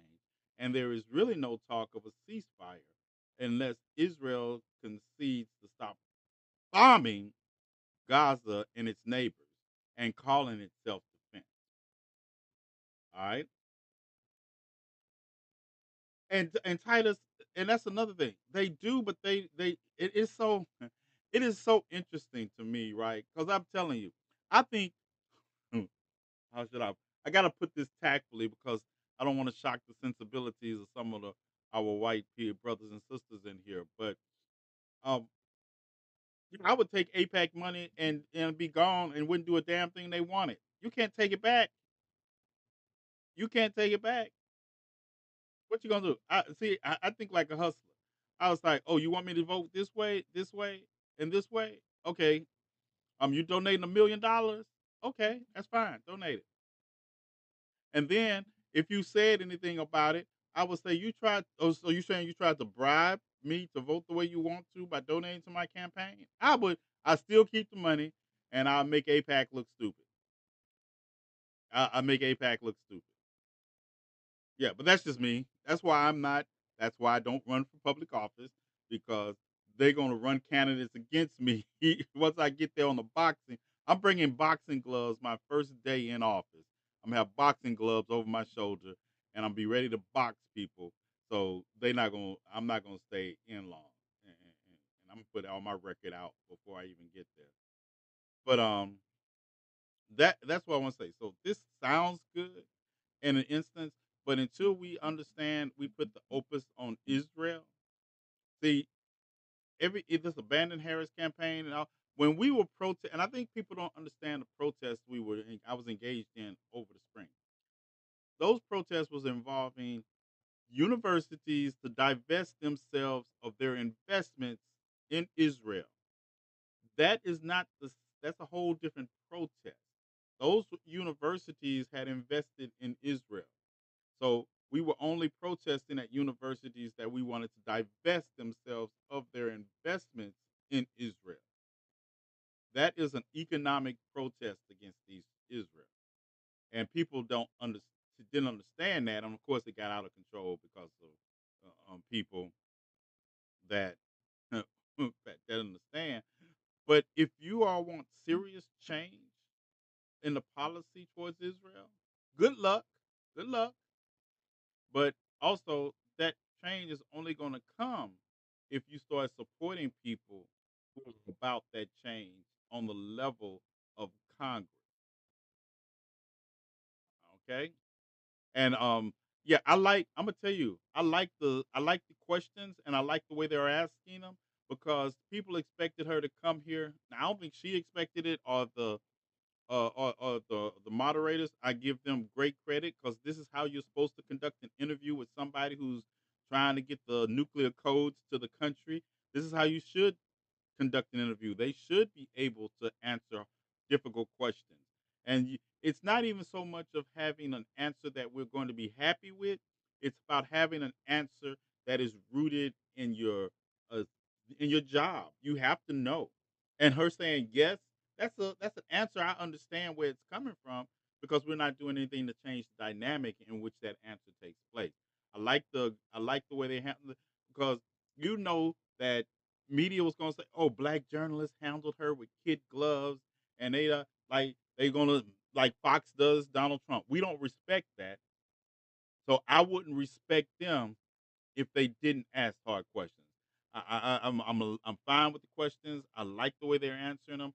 I like the way they are showing that hey, this is who we are, this is who you are, and you can handle it. Who wants a leader that can't handle hard questions? Y'all ask me hard questions all the time. Yeah, and some of y'all are aggressive, and I don't even cuss y'all out. Let's get it. And I support the need for Palestinians to have dignity, self-determination, and security as we move forward and get a two-state deal done. But right now, the thing we need to get done is this hostage deal and this ceasefire deal. We need a ceasefire. We need the hostage deal. I want to switch gears to racial justice, Madam Vice President. Last month, you eulogized Congresswoman Sheila Jackson Lee. Yeah. Jackson Lee's signature bill, one of a few, was H.R. 40, which would create a commission to study the history of U.S. slavery and study the issue of reparations. She introduced H.R. 40 every session of Congress, taking up the mantle from Congressman John Conyers. This is a bill that you have co-sponsored as a U.S. Senator. Yet, despite the fact that this has been, similar commissions have been created on the state level and on the local level, is yet to pass in Congress, let alone come out of committee. Congresswoman Jackson Lee, Congresswoman Barbara Lee, and other advocates have called for President Biden to take executive action to create this commission. Would you, as president, take executive action to create this commission, or do you believe that it should happen in Congress? Well, first of all, as you mentioned, Sheila Jackson Lee, she was an extraordinary leader who we just recently lost, and she was a friend and a real champion for so many issues. So I feel compelled to say that about her. On the issue of what we need to do going forward, look, first of all, we just need to speak truth about history in spite of the fact that some people are trying to erase history and try and teach our children otherwise. We need to speak truth about the generational impact of our history in terms of the generational impact of slavery, the generational impact of redlining, of Jim Crow law. I could go on and on and on. these are facts that have had impact. And we need to speak truth about it. And we need to speak truth about it in a way that is about deriving solutions. And frankly, I think that we, and part of that is studying it to figure out exactly what we need to do. But part of what we can do right now is, for example, what I'm talking about in terms of building an opportunity economy, which is addressing explicitly the obstacles that historically and currently exist and dealing with them. Student loan debt, medical debt, bias in home appraisals, what we need to do in terms of dealing with an issue that I have championed for years, Black maternal mortality, which is the fact that Black women are 3 to 4 times more likely to die in connection with childbirth than other women. And we know that the reasons for that include disparities that pre-exist her pregnancy, including disparities that exist in the system during her pregnancy. So all of those things must be addressed. But do you have a position on whether that should happen, this commission should happen through executive order or via Congress? I think Congress ultimately will have the ability to do this work. I'm not discounting the importance of any executive action, but ultimately Congress. Because if you're going to talk about it. And this is another thing I want to say. You all are expecting her. This is why I tell you, Kamala Harris is not our savior. Because some of you all are expecting her to do everything. And you want her to do it in high heels and pearls and walk backwards at the same time. Sheila Jackson Lee has been introducing this bill because she knows that that's where it needs to originate at. It doesn't do any good for someone, the president, say, yes, I'm going to have this commission on reparations, and it has no funding. That's just Pyrrhic. That's a Pyrrhic victory because it has no funding. Congress would have to fund it. And if they don't agree to fund it, it just like the anti-lynching bill that Congress did pass, but it didn't have any teeth because at the end of the day, it doesn't even define lynching. But you all like stuff like that. I don't like symbolic shit. I know when I'm having smoke blew in my face and told it's substance. And that is what a lot of us have settled on for a lot of years. And now we are caught in this position. Y'all did the same thing with President Obama. Y'all wanted President Obama to come along and literally wave his hand and solve every issue, but you didn't want to surround him with congressmen and congresswomen to help make these things reality. These questions are great, but the expectation that Kamala Harris has to address every issue that is going on in this country, and she somehow has to do it off the cuff at 49 days to the election day, and she just been in the election since Joe Biden decided to step down, is a little delusional thinking to me. But hey, I like the idea that she's still, in spite of all that, she still can answer questions on the fly and talk about how she would start to address it. Because you all act like you build a house from the foundation to the roof at the same time. In any substantial way, there will be hearings, there will be a level of public education and dialogue and I think that was part of the spirit behind the congressional action thus far, to ensure that everyone can participate in this conversation in a way that elevates knowledge about history and the reference points that are the impetus of this conversation. Especially, again, when people are trying to deny history, when people are, so-called leaders are saying that enslaved people benefited from slavery. I mean, let's talk about the delta here in terms of the work that needs to be done. It's profound. And then she slid in the Mississippi Delta. And so that's another thing y'all like. So some of y'all think these are word salads. They're not word salads. Because don't forget, you are running for an office. And Kamala Harris has to do something that other people don't have to do. She has to talk about when she's asked the question, she has to talk about who she is, what she has done in essence of the question, or the administration she's serving under has done, and then talk about where do we go from there. You all want and this is and she doesn't and she's doing a good job because her answers are structured. And that's why I tell people like, well, it's a yes or no question. No. A question about reparations is not a yes or no question. If you think that, you don't know what reparations are. Because I tried to explain to people there are 5 parts of reparation, and all you all focus on is the compensation. But compensation in an environment where racism is still a major factor only leads to you burning through money to pay. But anyway, I digress. I understand everybody knows what reparations is, right? You know. So she has to do 3 things in these answers. So that's why when people think she's saying or not saying something, she is telling you she slid in the Delta. She is showing you that she has a conceptualized history of how we got here.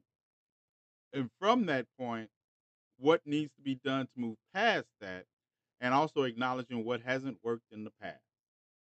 Vice President, I want to move to Springfield, Ohio, and what's happening there. We've seen school closures, parents worried about their kids leaving the home because of racist conspiracy theories that I won't repeat here, but they have been repeated by leaders on the Republican side, President Trump, former President Trump, and Vice Presidential nominee J.D. Vance.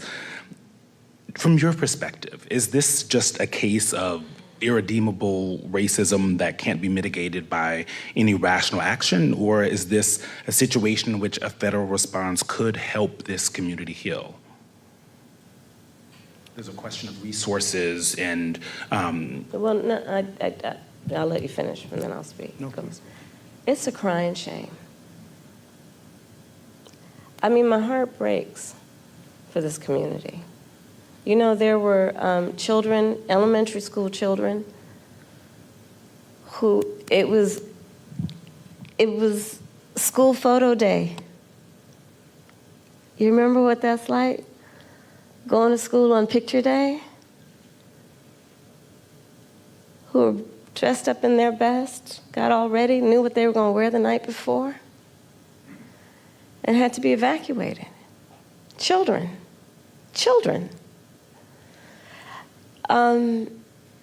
A whole community put in fear. And I'll say a couple things about it. One, you know, I learned a long time ago in my career, having a background as a prosecutor, when you have these positions, when you have that kind of microphone in front of you, you really ought to understand at a very deep level how much your words have meaning. I learned at a very young stage in my career that the meaning of my words could impact whether somebody was free or in prison. As Attorney General, I was of California, 5th largest economy in the world. I was acutely aware that my words could move markets. When you are bestowed with a microphone that is that big, there is a profound responsibility that comes with that. That is an extension of what should not be lost in this moment, this concept of the public trust. To then understand what the public trust means. It means that you have been invested with trust to be responsible in the way you use your words, much less how you conduct yourself. And especially when you have been and then seek to be again President of the United States of America. And so I go back to, it's a crying shame, literally, what's happening to those families, those children in that community, not to mention what is happening in terms of, look, you say you care about law enforcement resources being put into this because of these serious threats that are being issued against a community that is living a productive, good life before this happened. And spewing lies that are grounded in tropes that are age-old, And look, I said it not very far from here the other day at the debate. This is not new. This is not new in terms of these tropes. This is not new in terms of where it's coming from.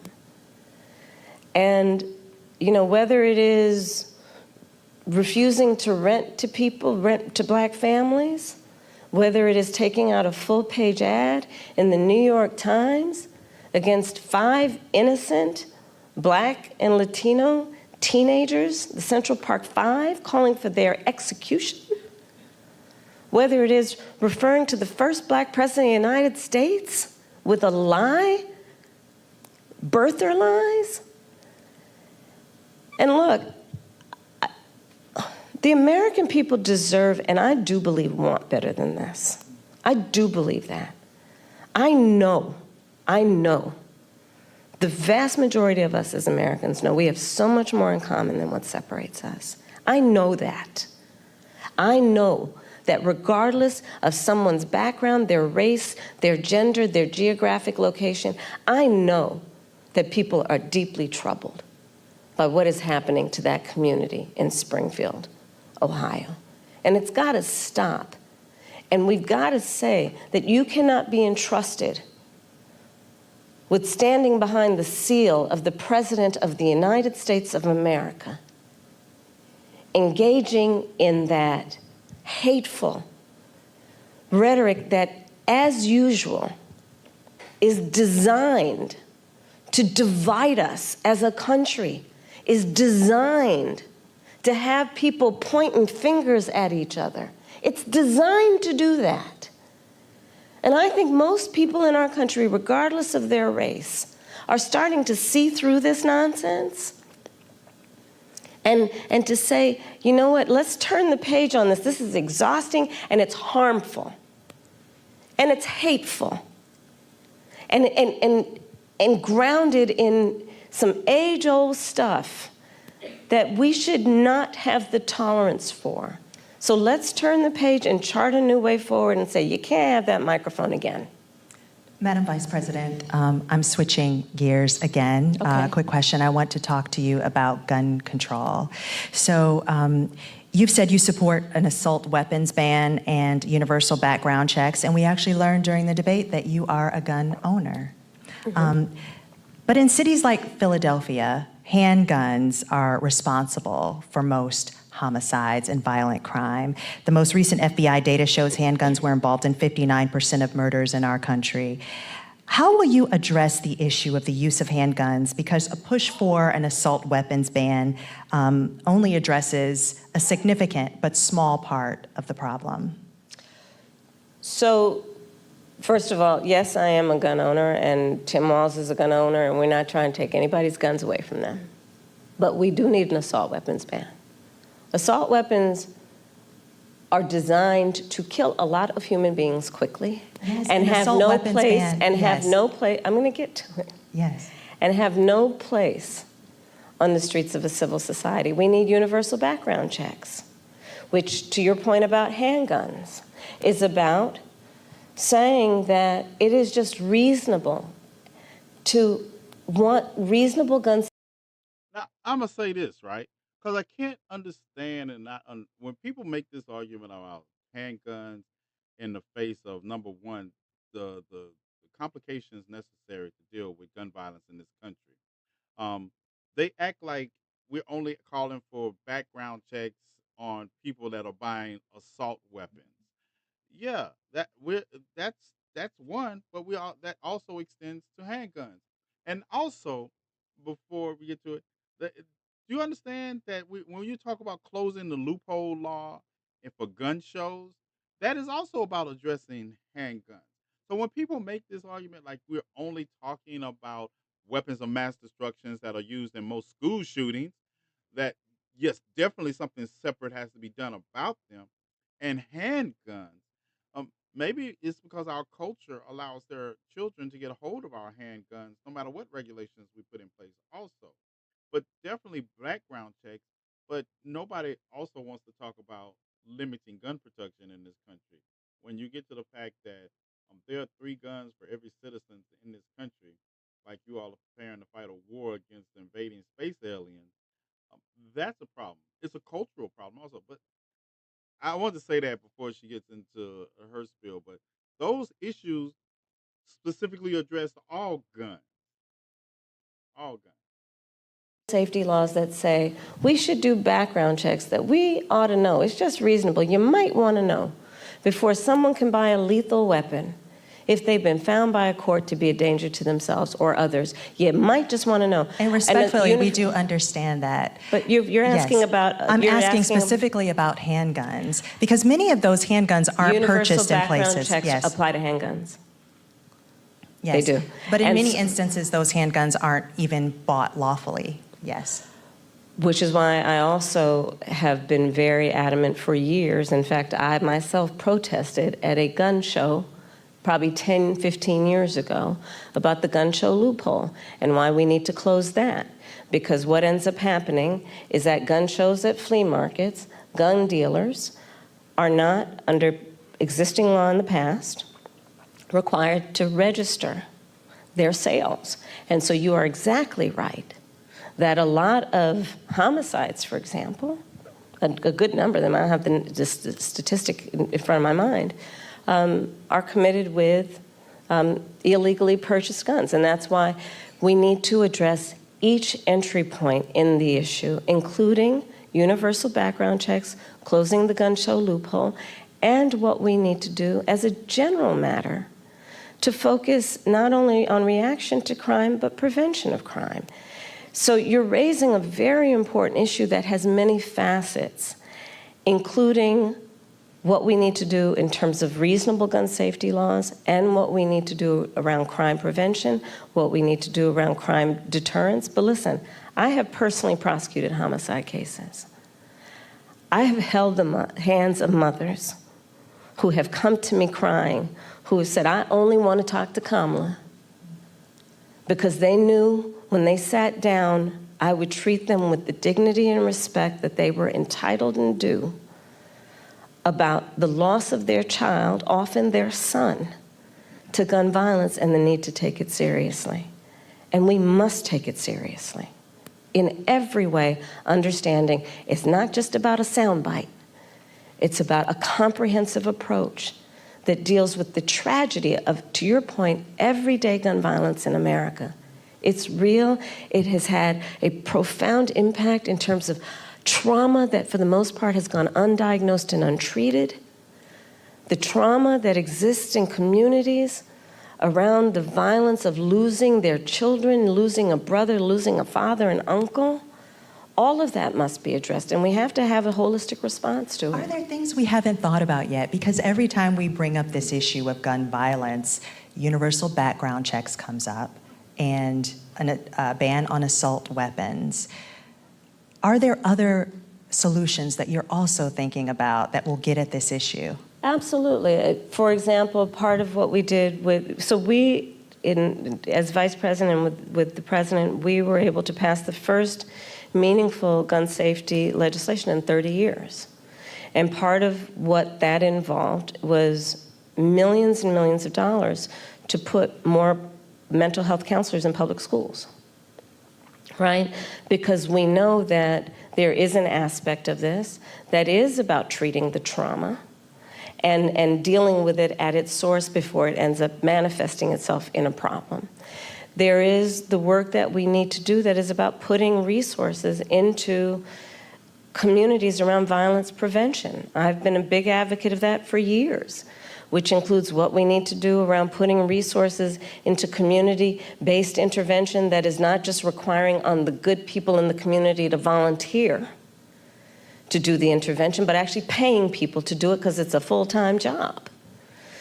It's about understanding what we need to do to, again, understand that, to your point, we have to have a holistic response to this issue and prioritize it instead of reacting to the tragedy that, sadly, they are too predictable. Let's all agree, enough of that.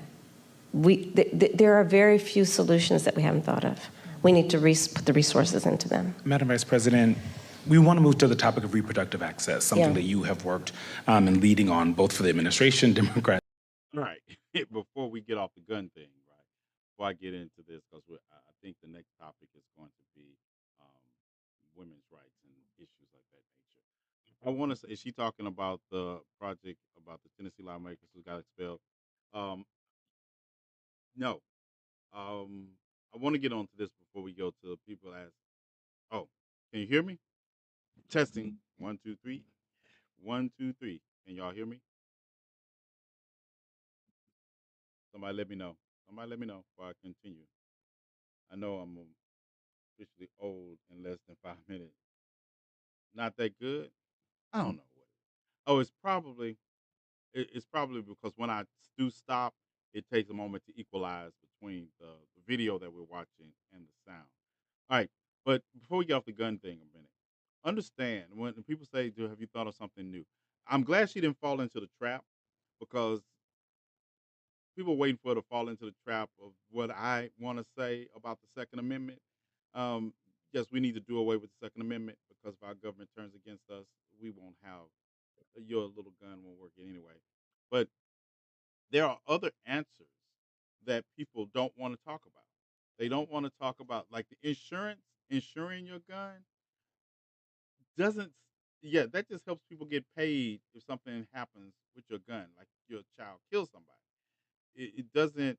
But I think we also get, and I also need to talk this in a general way of just not the school shootings, because if you insure your gun, your child gets your gun, and you shoot up a school, there's going to be some money of that. But you all also act like insurance companies are going to go for this. You act like insurance companies are going to go for this. These are the same insurance companies that found a way to drop people from their roles for pre-existing conditions. These are the same insurance companies that when Katrina devastated the coast, they had an argument about wind damage and water damage and decided not to insure people. You're talking about that in that manner. I think a better idea would be that you have to not only have a gun license, but your gun license has to be renewed every year, and you have to pass a test to continue to get your gun license. And the only extenuating circumstances I would offer for that is women that have been victims of domestic violence or being stalked. Yeah, those are the only responses. I know people don't like my limitation. They say, "Well, what about no women being stalked by men? What about men being stalked by women? Learn to hit hard." I don't know. I don't know what to tell you. Yeah. So y'all don't want me. I know y'all don't want me in legal, but those are the things. So think about when we talk about are there other ways to address this issue? There is no other way. There are multiple ways that we have to address this issue, but some of it comes to that which can't be legislated, and that yeah, you heard that too. I thought I said it fast. But a lot of it can't be legislated because it's a cultural phenomenon built around our misinterpretation of the Second Amendment.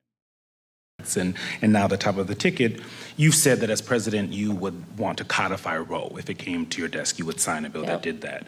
Roe protected access until fetal viability, which it also says is, quote, at about 7 months, but it may occur earlier, even at 24 weeks. So do you similarly support also codifying Roe's restrictions, which allowed states to ban abortion in the 3rd trimester of pregnancy unless necessary to save the mother's life? We need to put the protections of Roe v. Wade back into law. And when that bill gets passed by Congress, I will proudly sign it into law. Understand what is happening in our country. Over 20 states have passed what I call Trump abortion bans because I understand how we got here. The former president handpicked 3 members of the United States Supreme Court with the intention they would undo the protections of Roe v. Wade.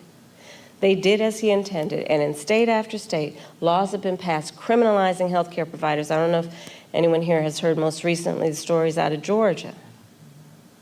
Tragic story about a young woman who died because it appears the people who should have given her health care were afraid they'd be criminalized after the Dobbs decision came down. Laws that make no exception even for rape or incest, which means that you're telling a survivor of a crime of a violation to their body that they have no right to make a decision about what happens to their body next, which is immoral. an approach that doesn't take into account that most people, I think, agree you don't have to abandon your faith or deeply held beliefs to agree the government should not be telling her what to do with her body. If she chooses, she will talk with her pastor, her priest, her rabbi, her imam, but it should not be the government or Donald Trump telling her what to do about her own body and her life. So that's where I stand. We need to put back in place the protection of Roe v. Wade and put that into law. And those restrictions that are also in. We need to put back in place the protection. Excuse me. If I tell you we need to put back in the protections that are encompassed in Roe versus Wade, what do you mean the restrictions? The restrictions were protections. The restrictions. Has anybody ever read Roe versus Wade? That's why I'm wondering, because that question. They're doing a good job. I'm not criticizing them for handling one question. But if I tell you we need to put back into effect the protections outlined in Roe versus Wade, and you're basically saying we need to put she said we need to codify Roe versus Wade into law. We need to codify Roe versus Wade into law. And as soon as Congress does that and gets a bill before me, I will sign it. So it's not even, she didn't say we need to alter Roe versus Wade or we need to slice off. We need to codify Roe versus Wade. But maybe it's me, but the idea that you specifically mentioned Roe versus Wade, that means everything that it came with. Or is it just me? Am I the only one that is it just me? If it's just me, just tell me that it makes sense to ask the question that says that after you just said you would codify Roe versus Wade into law. Maybe I'm talking about the wrong Roe versus Wade. Are we talking about the same one? Of Roe v. Wade, and let an individual, in consultation with her doctor, make the decision based on what she can determine, because she's smart enough to know what's in her best interest instead of having her government tell her what to do, especially a bunch of people in these state capitals who think they're in a better position to tell her what to do than she is to know what's in her best interest. Before we conclude, Madam Vice President, Joyful Warrior has been used to describe You your didn't campaign. see that just a minute ago, though. Okay, I'm back to my joyful part. And your opponent and Republicans have at times weaponized you laughing in campaign ads, for example. Why is joy important to you to insert into this election? And what do you make of Republicans using that as a way to suggest that you're not a serious candidate? Well, sometimes I think, and I'll say to whoever the young people are who are watching this, there are some times when your adversaries will try and turn your strength into a weakness. Don't you let them. Don't you let them. I find joy in the American people. I find joy and optimism in what I see to be our future and our ability to invest in it. I find joy in the ambition of the people. I find joy in the dreams of the people. I find joy in building community. I find joy in building coalitions. I find joy in believing that the true measure of the strength of a leader is not based on who you beat down, but who you lift up. And I think we should all find joy and have a sense of optimism about who we are as Americans and what we mean to each other and what we can do to lift each other up. Madam Vice President, President Biden spoke to former President Trump after the attempt on his life this weekend. Have you spoken to him? I have. And earlier today, I assume? Yes. How'd that go? You want to give us some intel? Sure. I checked on him to see if he was okay. Yeah.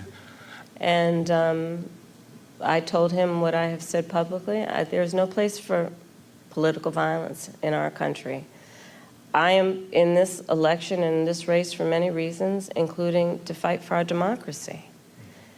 And in a democracy, there is no place for political violence. We can and should have healthy debates and discussion and disagreements, but not resort to violence to resolve those issues. On January 6th, your vehicle was allowed to kind of pass a viable pipe bomb. We've seen. No, I was in the building. You were in the building. Uh-huh. And we've seen what's happening with former President Trump. Do you have full confidence in the Secret Service to I do. protect all of you? I do. You feel safe for you and your family? I do. But, I mean, you can go back to Ohio. Not everybody has Secret Service. And there are far too many people in our country right now who are not feeling safe. I mean, I look at Project 2025, and I look at, like the Don't Say Gay laws coming out of Florida. Members of the LGBTQ community don't feel safe right now. Immigrants or people with an immigrant background don't feel safe right now. Women don't feel safe right now. And so, yes, I feel safe. I have Secret Service protection. But that doesn't change my perspective on the importance of fighting for the safety of everybody in our country. And doing everything we can to, again, lift people up and not beat people down so they feel alone and are made to feel small and made to feel like they're somehow not a part of it or us. Madam Vice President, thank you so much for your time. Thank you. Thank you. Yes. I've appreciated this. Thank you. Thank you. Thank you.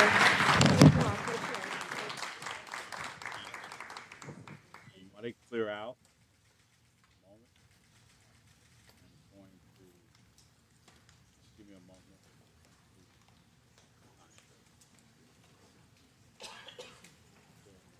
You all bye. Hold on, not you all. I need to sign out. What's up, GCPR? What's up, GCPR? TNathan here. You have joined us as we listen to the Vice President of the United States at the National Association of Black Journalists. And we have, I know y'all got my commentary, didn't ask for it, but you got it anyway. It's my show. My name is in the show. You get my commentary. But thank you. I'll see you all tomorrow night on GCPR at 10 o'clock Central Standard Time, 11 o'clock Eastern Time. If you want to join in the after conversation, come over to TikTok, X, Twitter, or Twitch and join in the rest of the conversation if you have a VPN in your area. If not, thank you for tonight, and I'll catch you all tomorrow. All right. That's done. Now, back over here. Y'all hear me? Am I louder? Yeah. Okay, back over to the live show. All right. No, I wasn't saying good night here. I was saying good night on GCPR. GCPR, I was signing out. I was running. I overran on the radio station, and I just pretended like I didn't know, because that's what I do. No, I was just. Oh, I just have to. My show is supposed to be from 10 o'clock Central Standard Time to 11 o'clock Central Standard Time on the radio, but I knew I was going to run over tonight because I wanted to get all those issues in that we I'm old and confused now. No, that was me signing out of the radio show. My podcast is part of a radio show. So the radio show runs supposed to run for an hour, but we ran for 2 hours on the radio. Yes, Jay, y'all forgot to tell me that I was running over. You know when you're they know you know. Stupid. That's all right. It's just the DJ. It's just the DJ. He got the until in the morning. He'll just sit back and listen. He can't cut me off. He can't cut me off unless I let go. All right. But anyway, I wanted to mention the other part when we went into the segue before we got to Donald Trump. Went into segue. We talked about um, the rights of women, right? And I want to add to that because I get bent out of shape about the nature of the question. Because at the end of the day, I get tired of people acting like Roe is new. The problem with, and I want to address Pirate when he was like, it's a SCOTUS issue, Supreme Court of the United States, by the way. It is because we never codified it into law. The Democrats had plenty of opportunities to codify it into law, and they didn't. And that's why and the Republicans were happy they never codified it into law. What she said was that when Congress passes Roe v. Wade by codifying it into law, she will gladly sign it as soon as it comes across her desk. So therefore, and because if they codified it into law, it the way that they was attacked was not that it shouldn't have been codified into law. Roe v. Wade was not overturned; it was just sent back to the states. And states are now deciding if abortion is legal or isn't legal in their states. But if you codified it and made it a federal law, then that will be taken off the table. I can't believe they asked her why joy is important. Our country needs help. Yeah, I don't forget nothing. That was an important conversation and important content. I may be high, but I'm not slow. Yeah, I meant to say that, but I don't know. Don't have that kind of patience to type his face. Right.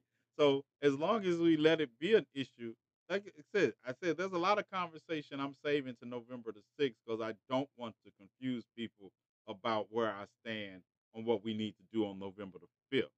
But I will dissertate these things, and because my stances and the thing I'm gonna talk about would not change what we need to do on November 5th.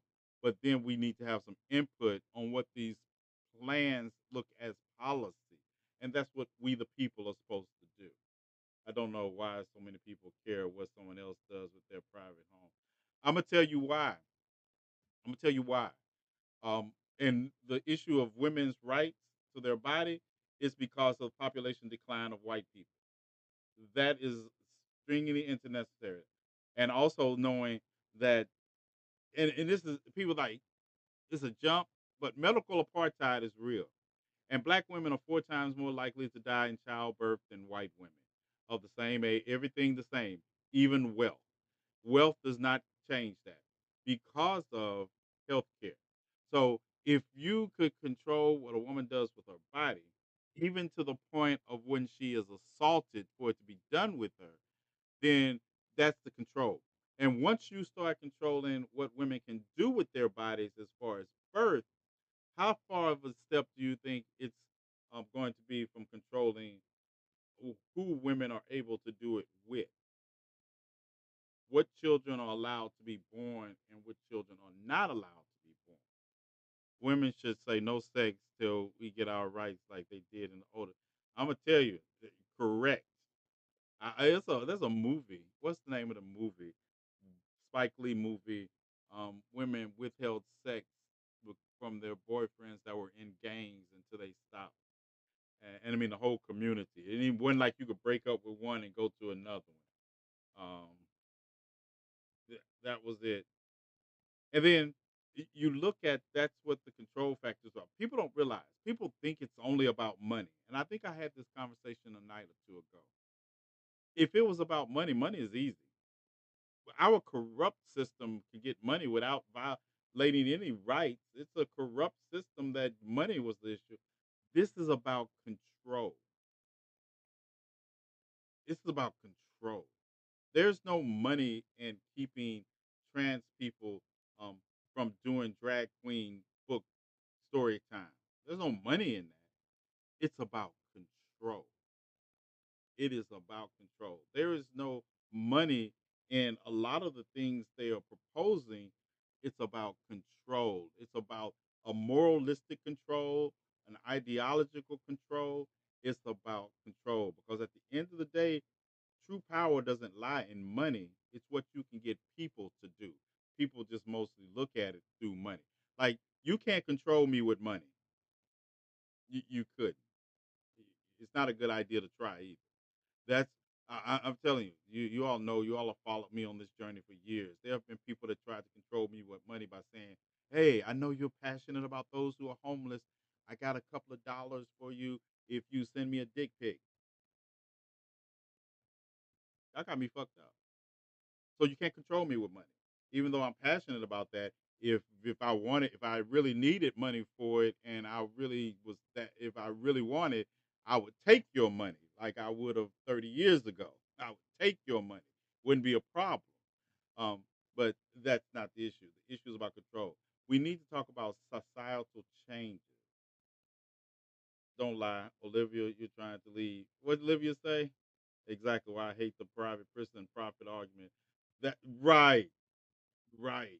It is about the prison the school to prison pipeline is about control. The money is just a byproduct for prison and gives them an incentive to advocate for the control of others. We'll find another way to help out. Exactly, Jazzy. Yeah, if y'all waiting for me to have an X account where you see me doing performing sexual acts on, you all can go on and leave that alone. It's not gonna happen, no matter how many other large black creators have done it. I digress. I digress. Yeah. Social advocacy is not something I do to get you to my OnlyFans page. I digress. I'm petty. That was petty of me, right? Was I being petty? If you know, you know. I doubt if there's a lot of people in here knew what I was talking about. So let's move on. I was just being petty because I can be petty for free. Yeah. All right. So I'm gonna say this. This is also the funny part to me about the National Association of Black Journalists that she chose to give them an interview. She talked to the press. She talked to a whole room full of press. Now y'all happy? Y'all happy? She talked to a whole room full of press for almost 45 minutes answering questions on policy. If you have some questions, go to National Association of Black Journalists website and watch it. It'll give them some clicks and views. Oh, you gotta love it. You gotta love it. Now people saying, well, she don't talk to journalists. She talked to a whole room of them. They talked to a whole room of journalists. What's the problem now? Nope. What's going to be the issue now? And she talked about policy. Yeah. What's wrong? What's wrong? Y'all good? Y'all good? Yeah. I just tonight is gonna be my. I'm just petty tonight. I haven't even made.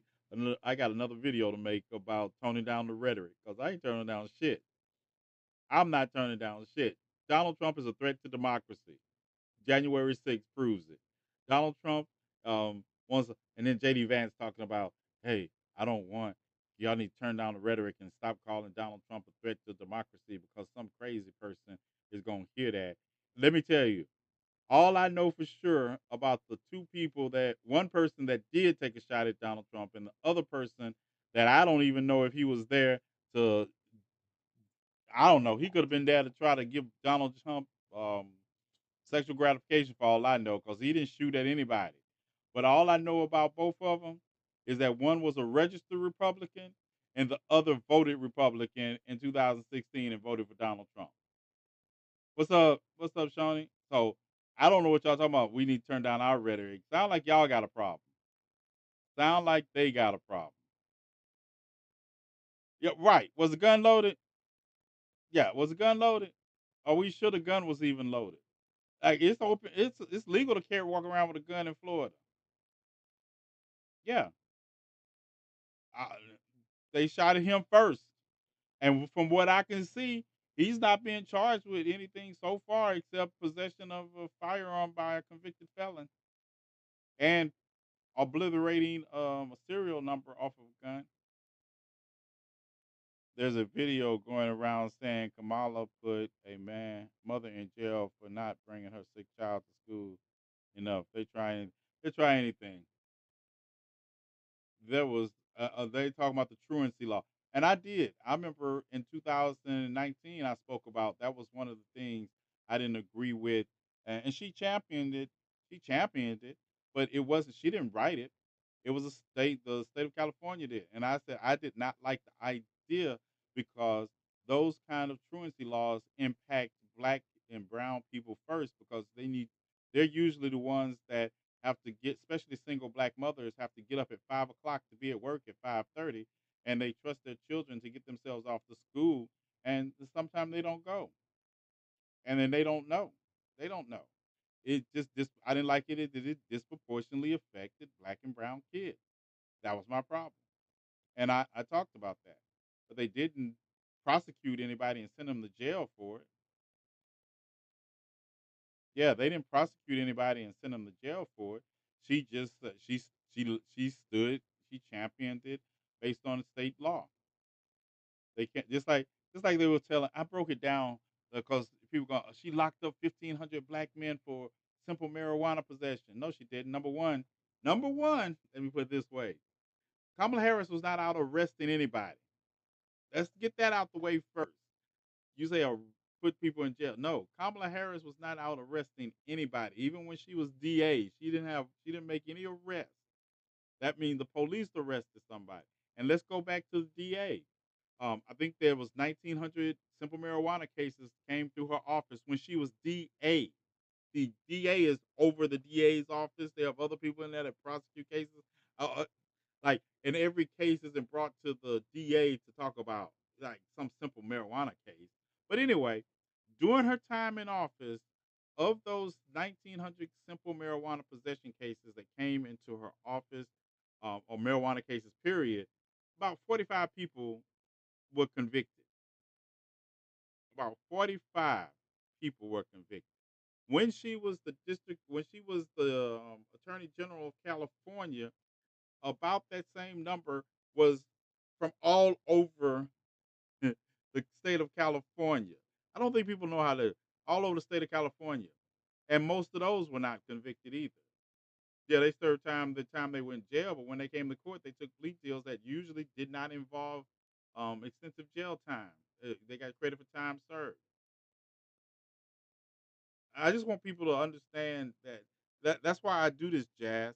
That's why I do the fact checking for people because I would listen to people and they would say these things without context, and it's like, and then the context they have to have no meaning. Like if y'all saw the one today, what going around social media of the picture, they have digitally altered the picture.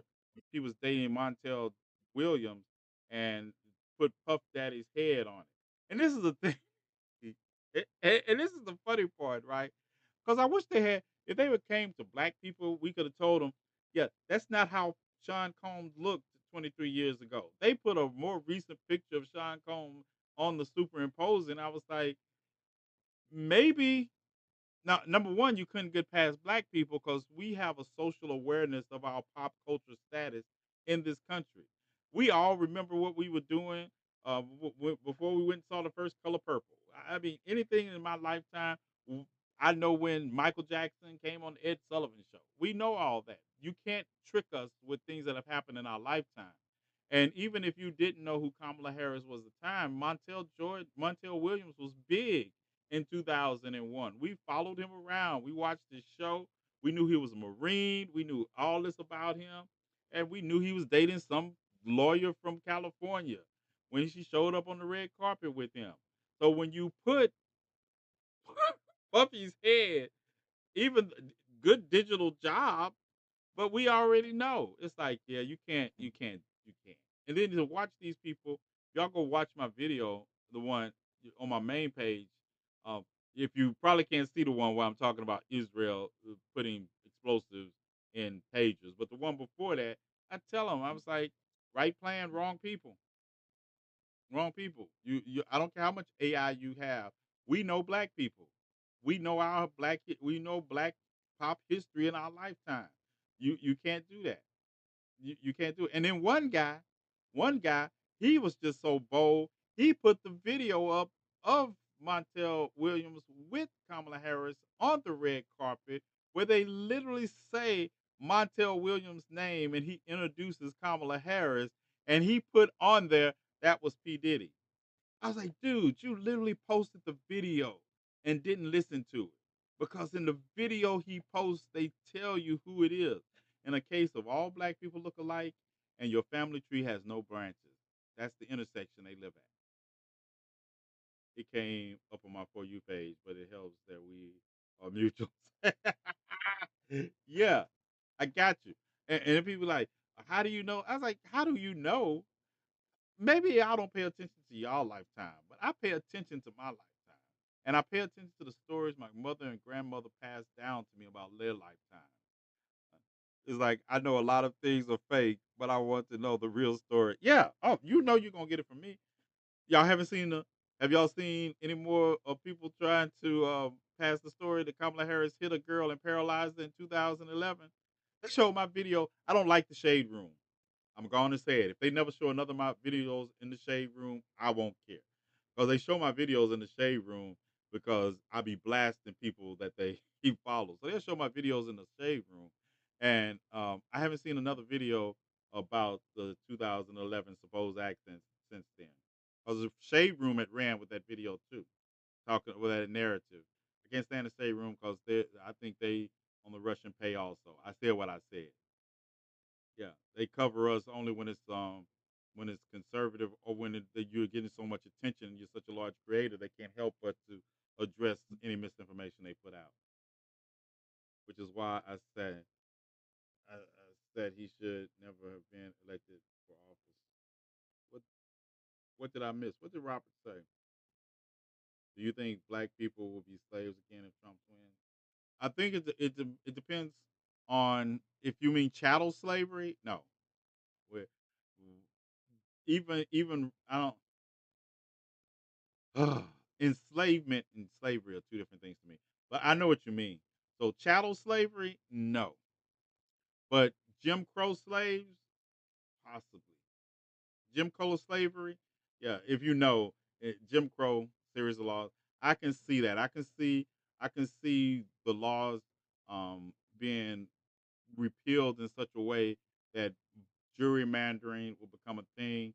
I can see the laws being restructured in such a way that a lot of the progress we have made, even though we did not get everything or even close to anything to call the Civil War, the civil rights movement a victory, but all those I do see in jeopardy. But it's not only that.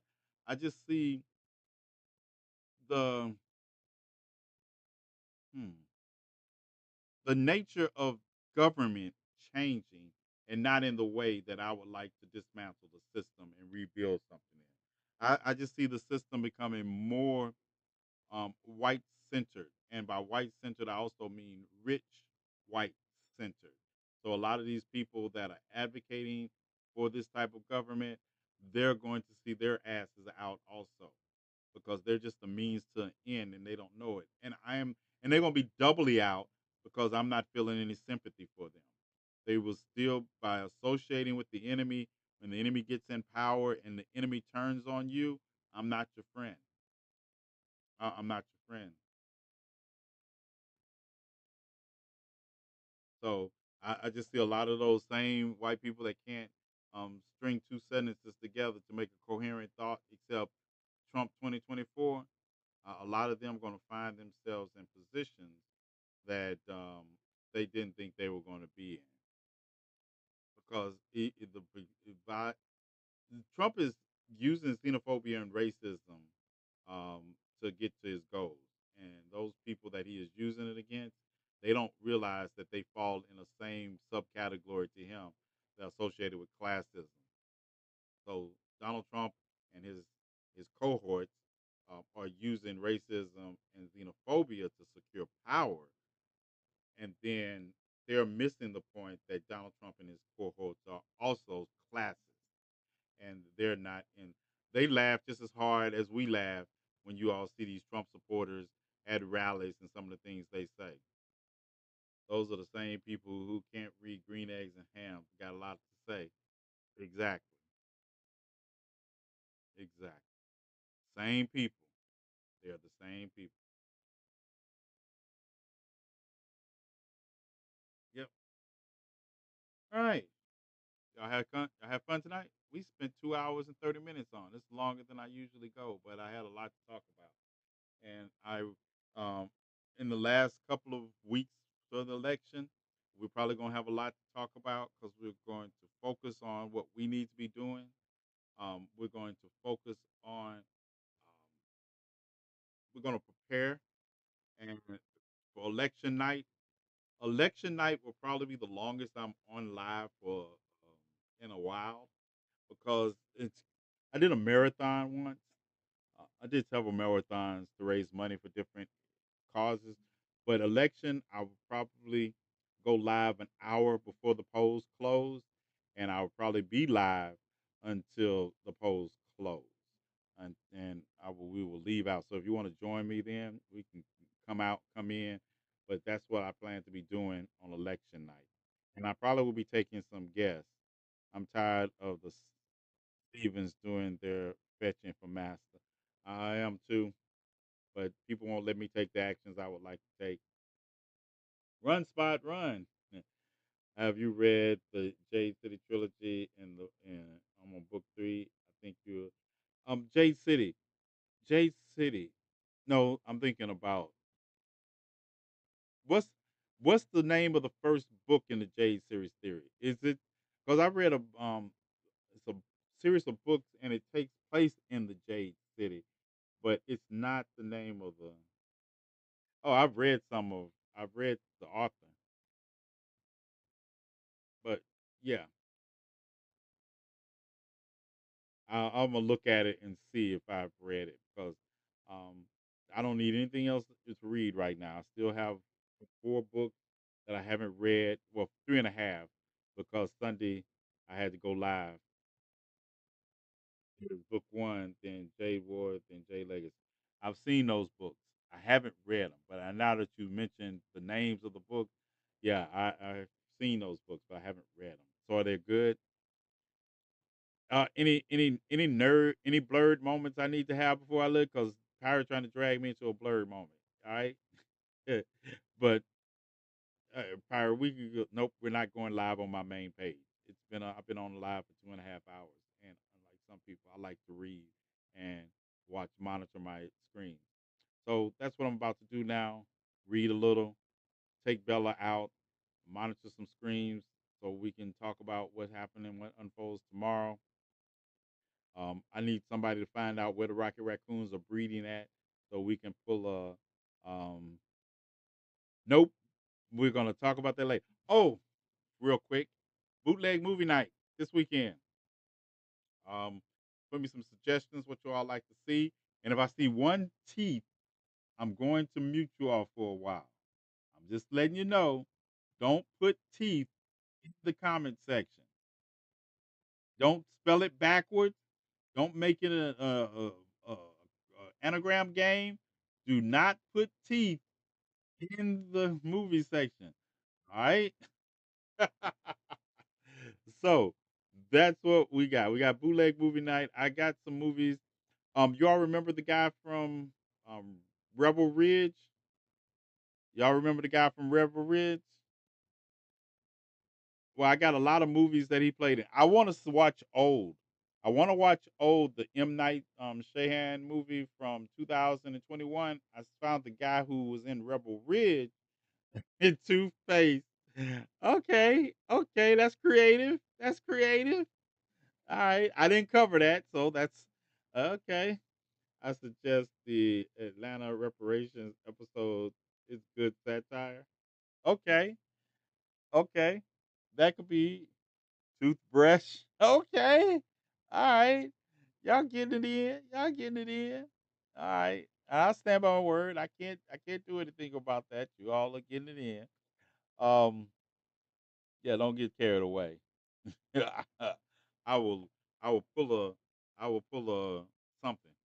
But anyway, so I got some movies by him. You might watch one of that. Old is definitely on my list. I want to see Old with somebody so I can talk about it if it's bad. One of the things about as a black man that talks in movies, even if it's a bad movie, if I can talk doing it, I enjoy it more. We're not watching The Crow. I heard was horrible. We're not watching Incisors and Molars. I'm just saying, you should always smile and show your pearly whites. Leprechaun in the Hood. I told you all what I would do. Dentures. Oh my goodness. I can't. I can't win. Y'all win that one. Yeah. Leprechaun in the Hood is a great bad movie. It's aged off. It did, but it is so good. Fall Guy, Fall Guy. Hey, where you went to the emojis, Reese. Fall Guy, is it out? Hold on. My chief of security. I am tired of all these live restrictions I get. They just sent me a notice. My live is restricted. All right, Fall Guy. Is it new? Oh, Blink Twice was the other movie I wanted to watch. And what is 1992 about? Crime thriller. In 1992, Mercer is desperately trying to rebuild his life and his relationship with his son amongst the turbulent Los Angeles uprising following the Rodney King verdict. Across town, another father and son put their own strange relationship to the test as they plot a dangerous heist to steal catalytic converters containing valuable platinum. Paw Patrol the movie. Okay, I'm gonna.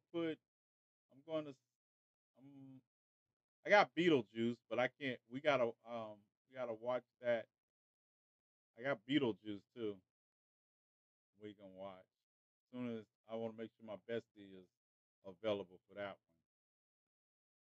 But yeah, Fall Guy, Paw Patrol, Pet Detective. All right, don't get me started. We'll be watching Batman Cape Crusader, the new one. I try to spare you all from my really, really deep. We'll be watching Castlevania episodes, Nocturnal. You all want me to pull out the blurred in me? Yeah, I binge watch those. I don't mind watching Castlevania with you. We watch Castlevania. I think I got 4 seasons of the original and remake of the show. Isn't that old? Didn't it come out a couple of years ago? I remember a Fall Guy movie, but I didn't know if it was a remake of the show. No anime. That's what I'm saying. Oh, okay. It's coming out. It's new, recent. It's already out. Nope, we're not watching Mall Cop. I Hold on. Let me see if I got Fall Guy. If my bootlegger got Fall Guy. Oh, that movie's horrible. That movie's horrible. Fresh off almost career-ending accident, stuntman Colt Seavers to track down a missing movie star, solve a conspiracy, and try to win back the love of his life. Yeah, Colt Seavers. That's the guy. That was his name in Fall Guy. Yeah, I see it. I'm gonna save it for my chief of security. My chief of security wants to see Fall Guy. Have you seen it yet? Have you seen it, chief of security? I'm screaming. Let me tell you, I don't need these headphones. I know I'm screaming because I got these headphones on. Lucky it's not Crumb Snatcher week night. The Craft, the new one, Kung Fu Hustle, I'll put on. Rotten Tomatoes gave it an 81. Okay. I just thought it was, I think, hold on. Let me show you all the movie he's talking about. Dun, dun, dun. All right. In 3, 2, 1, action.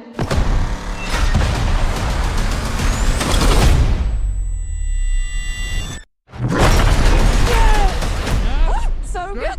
Oh, good. Shot to the heart, and you're too late, darling. You give love a bad name. Anyone but him. I didn't approve him. You know that.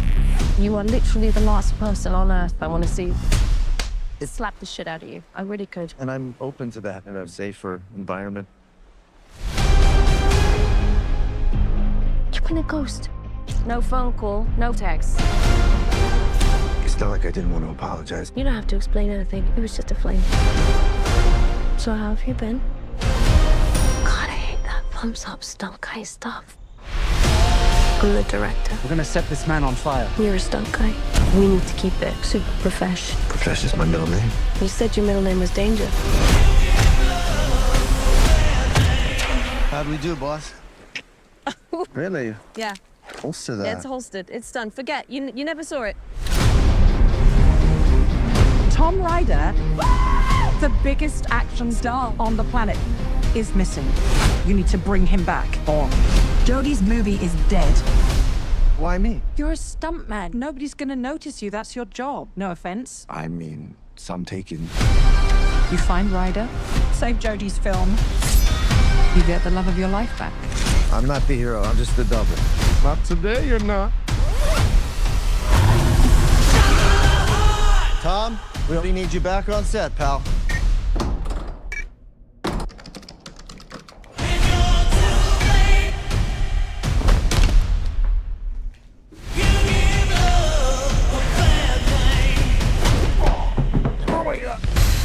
Dead body on ice. He was so dead, Gail. He was super dead. He has got himself involved with some shady people. I had no choice. I had to do some Jason Bourne shit. They were trying to kill me. All right. What y'all think? Should I? Am I putting it on the list? Are we putting it on the list? It's called Fall Guy. It's on the list. Yeah. It's already on the list. Chief of Security said he wants to see it, so it's on the list. It seems there's a Kevin Hart movie that he's a stunt guy and he does something similar to this. Yeah, it's a Kevin Hart movie also like this. All right, Chief of Security, it's on the list. Isn't that in theaters right now? Decent attempt. Yeah, I like fight scenes, so we good. As long as there's enough fight scenes in it, I don't care about. Yeah, as long as like I say, as long as I got people to talk to, makes a bad movie good. Even if I would tell you, bad movies talk more, better I remember the movie. Lo- yeah, yeah. So we out of here, you all. You have you seen the Minecraft trailer? You know what? All right, let's get it. My I have seen the Minecraft trailer. I have. But is there a new one out? Is there a new one out? Minecraft movie trailer. Let me see which one this is. Sonic. Oh, it came out 13 days ago. I didn't see the one from 13 days ago.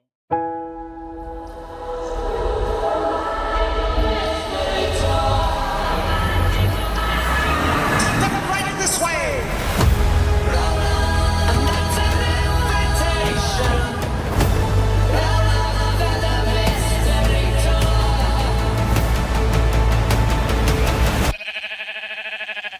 What the hell?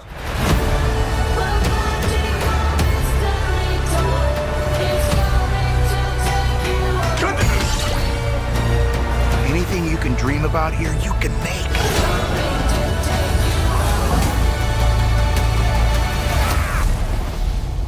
Who are you? I am Steve. Okay. This guy is such a tool bag.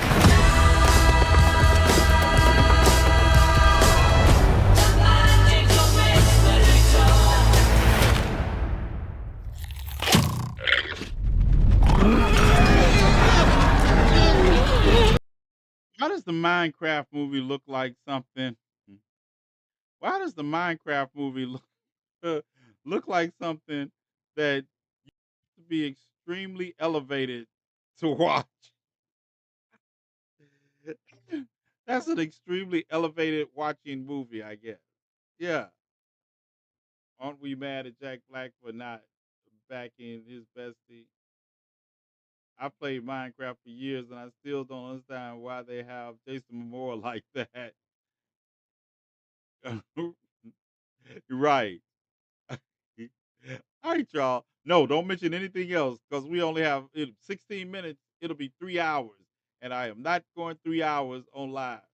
I stay elevated. All right, you all. Thank you all for joining me. Hope you all enjoyed the conversation. Hope you enjoyed the information. Hope you enjoyed the truth. And of course, I hope you all enjoyed the camaraderie. All right. Go to sleep. I will not be going to sleep. It is too early for me to be asleep. It is only 12:46 where I am. I got at least 3 or 4 more hours in me, and then I'll be up by 6:30. Yeah. All right. Peace, you all. No, I'll be up by 5:30. I got to be at the gym at 6.